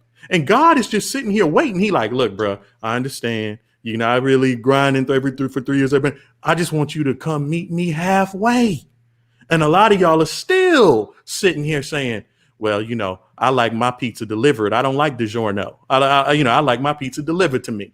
And it's like, look, man, come on. We're already here. We're telling you, and we do it a lot on the page. A lot of times on my page, I get upset because I'll post something and I'll post a whole thing of stuff. And I'll be like, look at all this information. And then somebody will come in the comments and they'll be like, I see you posted all this stuff, but I need you to send me a link to my inbox. It's like, no, bro, I did all this. I just need you to take one more step. Take one more step and do the research. I already gave you all the fish. All you got to do is put them in the basket. And so that's what B's saying right now that I really feel, because a lot of times we sit here and we say, I'm going to let go. I'm not going to deal with God no more because I didn't pray for a blessing. I didn't pray for a man. I didn't pray for a man. I didn't pray for a man. But you ain't even answering the doorbell. Like the door's ringing right now. Well, I don't feel like getting up. I got the TV on. Well, stop whining and complaining then. That's what a lot of the left does. That's what is being taught. That's what's being bred. And we need to break that habit because God has a lot of blessings for us. All we got to do is answer the door. It's that simple. Simple assignment. Simple assignment, man. I want people, even patriots, stop with that negative thinking. You know what I mean? Think about winning the election. You know what I'm saying? I get sick of people saying, but what if we lose? You wasting time in one direction. You need to make sure we win. You know what I'm saying? When you a coach on a game, and I'm gonna pass the mic. When you a coach coaching a team, and let's say college football, because NFL, NBA, all these teams, they suck. Let's go with college football. If you coaching a college football team, you don't waste your time teaching your players how not to lose. You teach them how to win. You spend time teaching them that when you block him and block him, you're going to run for the touchdown. 90 yards. If you block him, it's touchdown. If we run this play, we game plan to win the game. If you do what I told you to do, you win. They don't sit around and say, well, when you miss that block, Then he gonna come around and tackle him in the backfield. That's not how you work, man. That's not how conservatism work. We say, when Donald Trump win, how do you do that? We sharing everybody's social media. We speaking out people that have never spoke out before. You're talking, you're showing up, you're voting, you're donating, you're doing all of the above to work towards the victory lap. I just want people to be motivated in that section, man. Don't be worried about losing. Just do everything you can to win, and we're gonna keep rolling. Anyway, y'all, we can jump on another subject. ABL, Jericho, y'all can take it. I just felt it was on my heart to say this. Somebody need to hear that. Derek, you muted, Derek. Real quick, Brandon, for you, question. I know you were a college athlete before, and I have a lot of respect for college athletes. I do want to ask you this in this snowflake culture. Does it make a difference if you are sitting there and you ready to play your game and the coach comes in and he says, we're going to go out here and win this game, versus in the snowflake culture now, the coach comes in and says, make sure that we do this the right, and we're all going to shake hands after and have Gatorade, and we're going to have a cake party, and make sure that you don't say anything offensive on the field, and make sure you massage each other's feet in the fourth quarter. Does that make tell the truth, as a college player, could you, is there a difference? Dude, no coach in America that's worth of salt that wins any games go in the locker room talking about kissing and shaking hands. Some of y'all don't want to know what they say in the locker room. They want to demolish the other team. They want to hit them so hard that they carting people off the field. They want mangled bodies. This is what they want on the football field. So you get out there and you knock them, you knock them out of them every single doggone play, and you win the game. That's all that matters. Yeah, we can't. There's no if Trump loses, that can't happen, because the way things are now, this is how it is with Trump standing in the way. This is how it is with Trump blocking a lot of that nonsense from hitting us. Without him there, with, as I call him, Biden is pervertus in the office. And like I said, man, he's a fall guy. He's a placeholder. He's like a zero in a math problem. He's just a placeholder, because it's who his vice president is who we have to worry about, because they're not the only ones keeping track of all his gaffes and his misspeaks and, I'm in Delaware and all that crazy stuff. This is all part of the plan, because they are going to do the same thing when and I'm only saying this for the point of what I'm saying. If he were to get elected, they are going to say, well, look at this laundry list of times he said the wrong thing. He misspoke. He said all this racist stuff. He's obviously not mentally fit to be president. Remember, they tried that crap with Trump. Well, he's not mentally fit to be president. There's something wrong with him psychologically. Well, unlike Trump, there are hours of video footage of Biden being like this. They'll point to that. They'll excuse him. He's no longer fit to be president. And now we have president, female of color.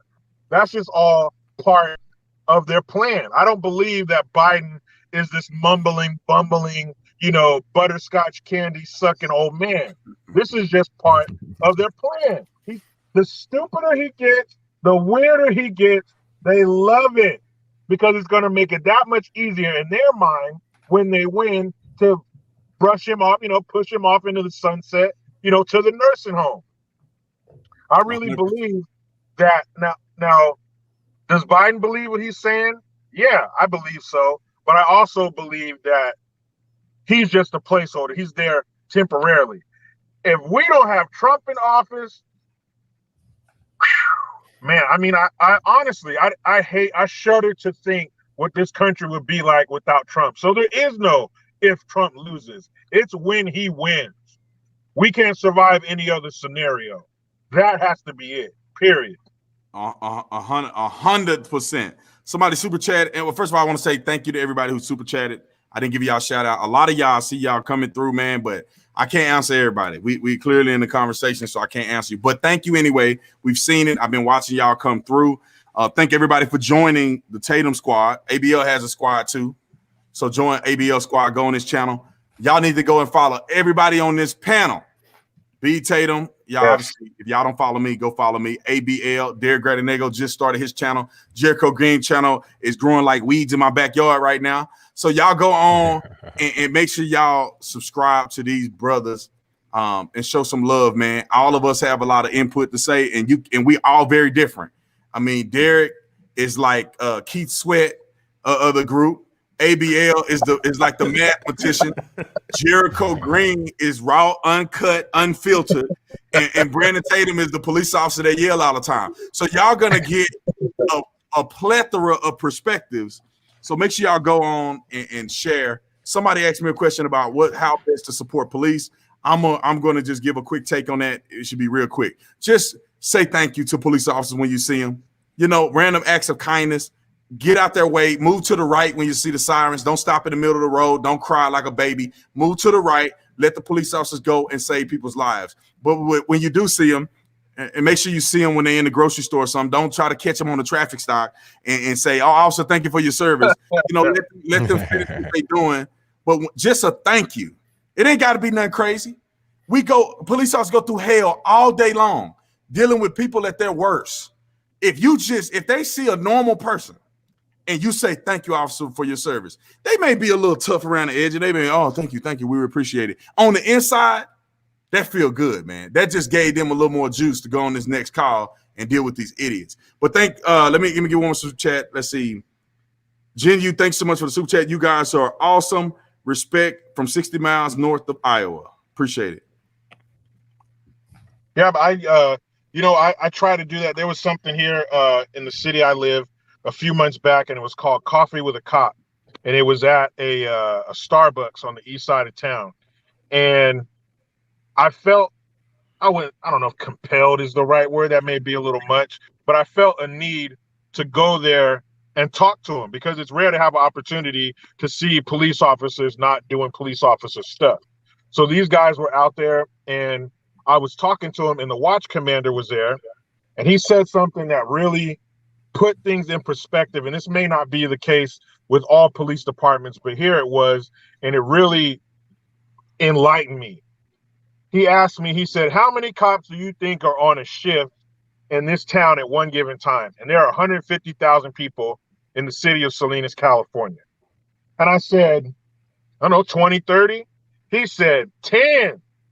There are 10 police officers on a shift for a city of 150,000.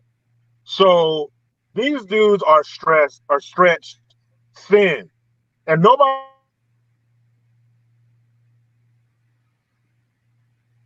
Did Jericho cut out? If he froze up a little bit. Jericho, you froze. Get back. You on it. You back. Am I back? Yep. All right. Back. No one ever calls 911 and says, "Yeah, I just baked a fresh pie. Can you send some officers over to have a piece?" It's never like that. He's stabbing me. He's on drugs. They're crazy. They got a gun. It's all bad for police officers. That's the job they chose. That's what they wanted. And I'm glad because I'm not doing it. So I think B. Tatum is right. Just tell him, "Hey, thanks, man. Be safe out there." I pulled up the cops next to him at the traffic light. "Hey, man, be safe out there. Be careful. I appreciate what you do." And you could tell that they appreciate that. Like I said, they did pick that job, but it's a hell of a job, man. And they really do, especially now. I mean, I can only imagine being a cop, taking a certain call, rolling up on a certain kind of person and wondering, how is this going to end? Is this going to go viral? And it seems to me that if something does go viral, automatically they're fired. There's nobody coming, backing them up, not even their own chief, the own people in their department don't even come out and say, "Hey, this officer did the right thing. It was a bad situation, but my officer acted as they should." And that does happen, but I think as a whole, in general, police are in a bad light right now. We got people trying their hardest to paint cops in the worst light possible. So I think now more than ever, if you see a cop, "Hey, thank you, man. I really appreciate it." That will go a long way. Definitely. I'm right there with you, man. Like, I think the main thing is just doing whatever you can on your part to make police officers' job easy. You know, that's the main thing. You know, don't be a speed demon on the highway going 120 miles an hour. Don't be out there smoking weed in your car, drinking. I mean, just behave as a normal citizen and just make things easier to lighten their load because they already got all the stuff going on with BLM and these random protests in the middle of nowhere. You got protests in Provo, Utah talking about Black Lives Matter. How many black folks live in Provo, Utah? I don't know, but I know somebody out there does. Exactly. You can count them on one hand, like, and they all live in the same house. But anyway, it's not like they don't have enough on their plate as it is. Make things easier and just be a regular person. You don't got to do nothing extra, but just be a regular person and just be kind to everyone, not just officers, but everybody in general. And I think that'll make officers' job much easier than what it is right now, which is pretty hard. 100%. Derek, you got something to add on that? Man, I'll let y'all wrap that up, man. That was good enough. They did everything I did on that. So everybody that's watching, if you got other people that you want to suggest to come on the show, write it in the comment section. I'll go back and look at it. We like to add people all the time that are interesting. Jericho Green is one of our favorites for sure. I mean, funny person. I'm gonna tell you the guy right. Well, first of all, my mother-in-law loves you to death. I told you that. I told her what you said to her. And one of the dudes I ride with, he probably watching right now.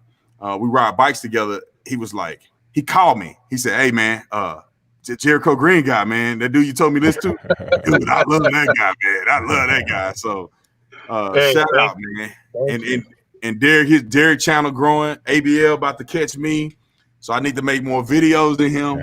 But that's good, man. I think that somebody said something I misspelled, guys. Oh, somebody in the comment section. So I'll try to do this because I want to wrap it up here soon. If somebody have a question they want to ask the panel now. Put it in there, put some emojis around it so I know what you're talking about. And I know it's not just a comment. Somebody said Tim Pool. I don't know what Tim Pool's I don't know if he's libertarian, liberal, but man, I like Tim Pool. I ain't gonna even lie. Yeah. I mean to give him a shout out, but I'll be watching this stuff, man. I'm like, yeah, dang, he got 5 videos a day. Right, he's sharp, man. He's sharp as a knife. I like him as well. It says, are any of you married to black wives? Well, it's only 2 people married on here, right? Nice. ABL, you just got married. Did you get married? No, I'm engaged. I'll be married soon, though, and she black. Congratulations, man. Congratulations. Thank you, man. Appreciate it. Congratulations. Make some babies. But I want to say this real quick. If that person was trying to be funny, then what you gotta say? What you gotta say? Right. All right. Anyway, I'm gonna find some other questions. But I think it's funny that people say that. I mean, that person may not be a bad person, but why does it matter, man? Like at the end of the day, it doesn't matter. Like, right. It don't matter. Bro. Like at the end of the day, you spend all these years to get from under this water fountain where you getting judged by a color only to get judged by a color again. This is a perfect example when we see that a lot is the oppressed becoming the new oppressor. So they left the oppression, got off the oppression, and now they go to oppress and be like, well, are you giving black folks a chance? Now, you know what I'm saying? Like, it's crazy to me that we still have to have those conversations. Somebody said George Floyd. Go ahead, Jericho. No, real quick. I remember my wife and I, we got married in Hawaii, and we stayed there for our honeymoon. And this couple, this interracial couple, probably 10 years older than us, they came up to us in the store and they asked us, they said, have you guys gotten any attitude from people, looking at you funny because you're a mixed couple and all that? And I've never seen it, man. I don't know. Maybe I didn't notice it because I could care less what other people think about what I got going on. But I've never, ever had that problem. And like my dad would say, what does that have to do with the price of tea in China? I mean, who cares? If there are couples out there that are happy and they're making children and nuclear families, I don't give a damn what color you are. We need good Americans of every shade. And I don't care what their parents look like, as long as they're good people and they're creating more decent people for us to bump into out in life. That's never been a thing for me. I've never had any sideways looks or anything like that. And I'm not saying I'm wishing for it, but if somebody were to ever approach me with a problem with my wife, that's my wife. All right? I'm not even going to explain to you what I would do for that woman. So if somebody had the nerve to question my relationship to this man, that's my partner in life. Hey, Jericho. People together. Jericho, just ask them. Most people who are pro-black want to know about the Barack Obama's the hero. So just be like, what did his daddy do? Like, what did Obama's daddy? He was with was he with a black woman? Yeah, like, that's the savior. He's the king. He's the king of all. Like Barack Obama himself. But ain't nobody asking that. That's what's the double standard. It's like stupid. It's like, y'all with a black woman. Well, what about King Obama? Was his daddy with a black woman when he had him? Malcolm X. Yeah, Malcolm X was light skin with like, red hair. So what's going on? How did that man, happen? look, man, again, crazy. As long as they're happy and they're putting out decent people into this world, that color means absolutely nothing. Couples are the same. It don't matter what color your partner is. If we're sitting here watching a stand-up comedian and they're talking about relationships, we can all relate. We can all relate. Women are the same, no matter what color they are. Relationships are the same. We have the same problems. So the color of my spouse, that means absolutely nothing. She's a good woman. That's why I picked her. It was her inside, not her outside, that caught my attention. Right. Brandon, same thing with my wife. She's easy on the eyes. That did help. Brandon, same thing with my wife, man. I mean, my wife. I've dated women of different races. It doesn't matter. But my wife, man, we matched. That's just how it worked, man. And that's what you're supposed to. Some of y'all married to the same race and y'all unhappy and bitter. You should just marry the person you like and that you love and that you want to spend the rest of your life with, and stop looking at the color of somebody's skin. Look at the content of their character. It's very, very simple. Let me get a couple super chats. Somebody said ABL need to teach me how to do super chats. Maybe I'll let ABL teach me a lesson. Said Brandon, do you think that it's wise to distance from liberals altogether? I've had your experiences of being shunned by Christians now that I'm conservative. Christians who I trust, thinking of leaving. They're always angry. Look, you ain't listen, I'm going to say this. I'm not going to tell you you're not practicing what you preach, or you're not practicing Christianity worth a dime if you somehow shunning somebody for being a conservative. It's got to be the most hypocritically dumb thing I ever heard in my life. Liberals want abortions. Liberals believe in gay marriage. Some of the things that the Christian Bible says is wrong. How are you even a Democrat? And then the Christians are mad at you. These false churches. My God, help us, ladies and gentlemen. Everybody say they Christian ain't a Christian. Everybody that go to church, the church ain't in them. You need to look at the fruits of somebody's behavior and decide whether or not you believe that they're a Christian. Because you got these people who are in churches letting Pete Buttigieg speak at their church. I mean, I'm not against. I don't really care about the homosexual stuff. I don't care who you sleeping with and who you smashing. I don't care. But if you are going to be a Christian, you need to follow the Bible. And if the Bible is saying certain things, you need to adhere to those. And if you don't want to adhere to those, then don't say you're a Christian. Just say you're spiritual or whatever. But these people are hypocrites. I'm sick of these pastors. They out here talking about Black Lives Matter. You cannot be pro-Black and Christian at the same time. God said that we are all God's children. None of us, no color, no reputation, none of that stuff is higher than the other. Dude, this is just skin. When you dead, this stuff get decomposed. Anyway, go ahead. Yeah, something I got to say, ABL was the first person, speaking of abortion, ABL was the first person I heard say that since 1973, since Roe v. Wade, 20 million Black babies have been snuffed out. Now, conservatively, those 20 million babies grow up, let's say they have one kid. That's 40 million people. That would get us over this stuck at 13% for the last 50 years. That would be, it's 40 million Black people, another 40, that's 80. Now you're damn near a third of the population. Now you can get things done. Now you can have more in positions of power to make change. Now you can see more Black people on TV, and all this stuff you've been crying about and whining about and begging these people for, you could have it if you weren't snuffing out your children before they're born.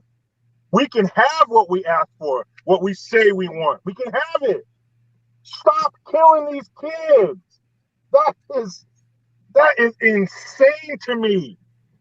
You could have what you've been asking for and begging for if you would just do it right. Get married, have some kids, and raise them. If you don't want them, don't lay down and make them. And we could be doing things. 80 million? Why are we getting passed up by all these other groups in population? And we've been here for 400 years. Some ain't stirring the Kool-Aid. Something's not right there. And for all those lives to be lost, man, that's just sickening. I think we also got to look at when it comes to what you and Brandon are talking about is the fact of when they see people like us up here, they automatically assume that because there's certain pastors that do that judge, they believe that they are locked out of anything we're doing. There's so many people that say, I would join y'all, but Brandon is too good. ABL is too good. Jericho's too good. We by no means are up here saying that we don't sin. Lord knows that, I ain't perfect. I'm probably the most imperfect of them up here. I ain't like David Ruffin of the Temptations imperfect, but I ain't doing what he did. But, I do get my party on, I be in Vegas and I go to Italy and stuff. So a lot of times people will be like, yo, that Brandon, he wouldn't let me in his circle anyway. He's too judgmental. He can't choose whether to let you into God's circle. This is a choice between you and Jesus. He's just saying the way he lives his life is this way. Jericho's saying there's no, this ain't a velvet rope that you got to go through Jericho and Brandon to see if you could get into the conservative move or get into this world or whatever. If you feel like you want to change, you feel like I'm not good enough. I committed too much sin. Always you could repent, I'm saying? And do what you do. Cause so many people feel like they call me, they'll be like, I would go, but ABL and y'all think y'all all that. And we can't even go over there because me. I accidentally stole a pair of Jordans back in 2004. I stole a pair of the Jordan 11s, baby blue. So I can't get in with the crew. No, come over, bro. Come, don't be tripping. Come over because you don't want to be over there with Biden and them because they doing some real dirty things. So come on over here where you belong. And I think we could do a better job of that too. As conservatives, the Ted Cruz's, like all those people could be like, look. This isn't a locked door. A lot of y'all think you got to have a golf club membership. You got to be down with this and you got to be this, and this. No, man, make a choice to not be the person that wants to kill babies. Make a choice that wants to be the person that doesn't sit here and say, I want to worship pagan entities. Like, this isn't hard, bro. Like this, look, I don't want to worship Azazel and Beelzebub. We're not asking too much. You know what I mean? Like that's not too much. Like if you want to, believe Jesus died on the cross or want to come over and just have a different type of value where you love yourself, you love your people, you love who you are as a person, you have self-worth and you're not trying to down people. I think that we could do a better job, y'all. And I don't know if y'all agree with me to where we don't look so locked up to where people could use the excuse that I can't go over there because ABL got everything together. He got his whole thing together. He got the new mic. He got the flags. I'm not even, me. I can't even pay my bills on time. My lights cut off, so I can't be down with them. No, we want y'all down with us. If you can't pay your light bill, it's all good. Still come over and vote for Trump. If you can't do this, if you got that boot on your car, vote for Trump. If you got you got them spinners, but you ain't get them the right way, vote for Trump. So at the end of the day, that's what I'm about. I don't know about y'all. See, man, let me say this, man. If people ever think that, Brandon this way or ABL this way, dude, it's a process, bro. It's a process. People got to understand, I wasn't always like this. When I was in college, man, I had gold teeth in my mouth. I got Young Savage tattooed across my stomach. I can't never take that off. I got my hood tattooed on my forearms. I can't never reverse none of that stuff. And neither do I want to because I learned a lot down the way. I used to have such a bad attitude, man. People couldn't even talk to me without me slapping them or something, or going crazy and losing my mind. And I remember working at Go Wireless, Verizon Wireless premium retailer. That's the one that's not Verizon Wireless that they got to do these package deals to get you tricked into it. I used to make, I think they were paying like $8 an hour. $8 an hour, dude. I didn't make no money. We made no commission. Our store never made gold. And then I became a police officer. Man, when I was a police officer, I had a house, I had stuff, I had to pay child support, all this stuff, man. My check was, if I didn't work overtime and didn't get special assignment pay, dude, I used to clear $1,200 every 2 weeks. And my mortgage was $1,100. I ain't had no money. I had nothing. And so if people ever see me out or they like, oh man, Brandon got nice shoes or whatever the case may be, man, I had to grow through some pains to get to this point. You see me with my son and he all happy. I had to go through some stuff just to see my baby boy. So don't ever try to read a book by the cover, man. Everybody got a story. You know what? You right on point with that, because you can't just look at the end result where we at right now, or not even the end result. Just you can't see the snapshot of today and think that's where we started. You know, not for me, not for anybody here, really, because I remember back when I was doing my thing with the club flyers and all this and that.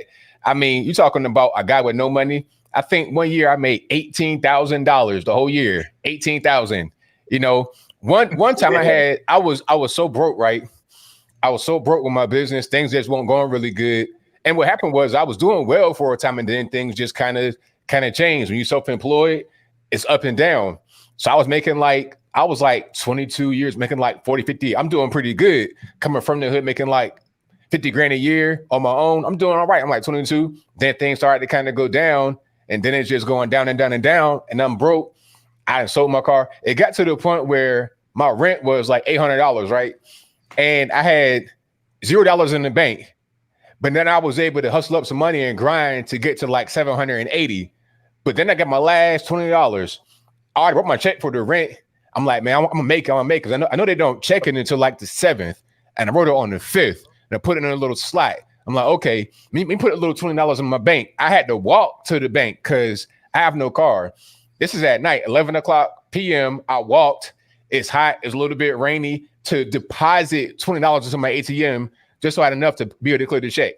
So, you know, don't think that, oh, you don't got no money and you can't be. I've been where you at if you're in that position. So don't think I'm any different now because I got a lot of subs and whatnot. I'm still the same person mentally. I'm just, you know, I sacrificed a lot and I've been able to grind to get to where I'm at. And you can do it too.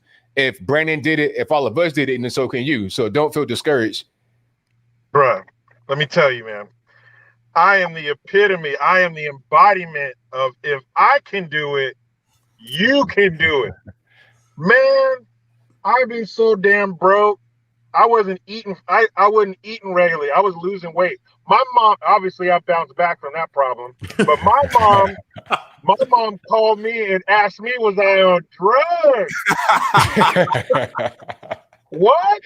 Man, I don't. That's why I don't want to hear it. I can't. I am nothing special. But if you got something and you're passionate about it and you landed within the borders of these continuous 48, man, you better do something. Don't worry about what people say. It's like graduate high school. The day after you graduate high school, none of that crap matters. How cool you dress, who you hang out with, who you're dating, none of that matters. The world don't care. If you want to do it, do it. Forget everybody else. If their name's not on your mortgage or your bills, again, this ain't my channel, but you know what I want to say. Don't listen to other people, man. Do your thing. And if definitely don't look at me and think you're too good to hang out with me. You better get over to my channel. I love Jericho, man. Derek probably had a silver spoon in his mouth, so that's he. I had both. That's the thing. I had both. Like my parents. That's why I said I'm mixed. I'm mixed in every way, man. I went from everything to nothing, and that's when I see us. A lot of times, that's what I get. Like people will tell me, they'll be like, "Look, y'all are already too polished. I'm too whatever to even hang with y'all." And the truth about the matter is, I'm like, I know you're not talking to me. Because God is still working on me daily, like for real, for real. So we do come across it a lot of times as people who like to portray themselves as the new version of alpha males, because, I'm all about alpha males making a comeback in this beta male society where there's all these weak men. We come across as extremely confident. We come across as knowing our self-worth. We come across as wanting to impart that on the men of today. But don't get it twisted. We still, are, all not worthy to go to the kingdom, but we get to go there in our minds through Christ, so don't get it twisted. Like we think we're better or we think we're too polished or we're all still work in progresses. So please come through. Please come get on this Trump train. Join the train. Go register. Let us know. You know what I'm saying? Snapshot your selfie at the Trump booth where you're voting. Get it going. You know what I mean? There's no blockage here for you not to come over. Don't believe the Biden hype, because I'm sure there's some Biden clone black folks and white folks out there that's saying, Brandon, they be yelling them. they wouldn't even let you vote for Trump. You got to go through them because you got to go through them to vote for Trump. And to just sign your name right here on the death certificate. I mean your voting card. And don't believe that. Come over. We love you. Join us. You know what I mean? Perfect, man. I think that we ended on a good note. We right at about 2 hours. What's everybody's handle, man? Tell everybody where they can find your stuff, your merch, everything. ABL, go for it. All right. So the best thing to do, since you're right here on the YouTubes, is to search ABL. It's right there in the bottom left-hand corner of my particular little block right there, ABL. Search that. I'm the first result that comes right on up. And also go to my website, anthonyblogan.com. That is ANTHONY, the letter B, LOGAN.com. Read all the articles, share them, do all that good stuff. If I can't put something on YouTube, I will put it on there. Any kind of explicit video showing some kind of crazy stuff, as far as political stuff, not anything else. But you understand what I'm saying? Anything that can't go on the YouTube that you should see that's politically related is right there on the website. Also, all my social media stuff is on there. My Facebook, my Twitter, my Instagram, all of that's on there. Also, my snail mail address is all right there. Check it out. Yeah, same for me.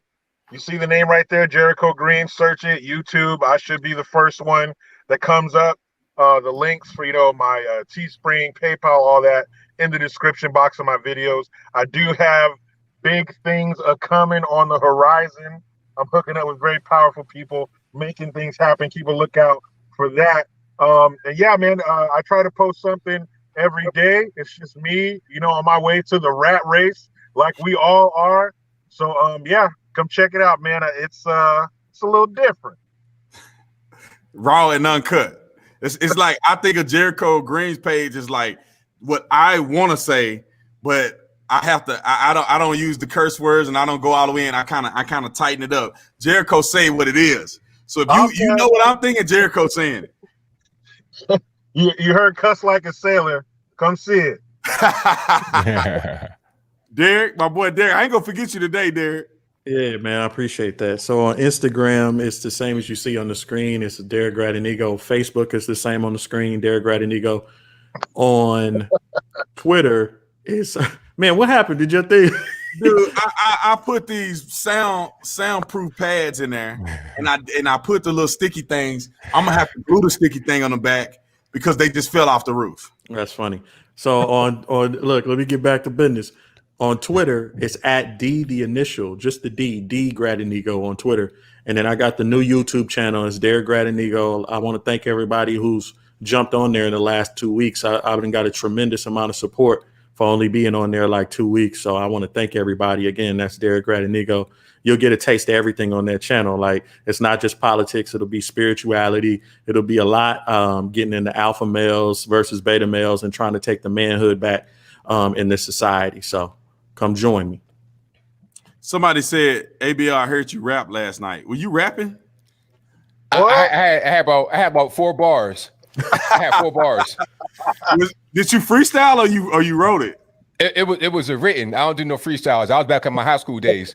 But check it out. I'm gonna jump in one time right here, just straight exclusive for the Brandon Tatum stream. Check it out. Yeah. Do I need a beat? Hey black. No. Acapella. I don't need no beat. Hey black. Hey fat. If you don't vote Biden, you ain't black. There you go. That's all I got. I got no more bars. Fire. Bro, if you could put an echo on there and some beats, and you talk about women a few times, bro, you would have a scene. Fire. But anyway, man, hey, y'all stay on the panel. Everybody else that's watching, I love y'all. I'll see y'all later every Thursday. I'll try to be on time next time. I promise I'll be on time next time. Every Thursday at 5 p.m. Western, 8 p.m. Eastern. Make sure you check us out. We have new guests on all the time. I see y'all. I love y'all. Thank y'all for the super chat. Thank y'all for the support. We out here.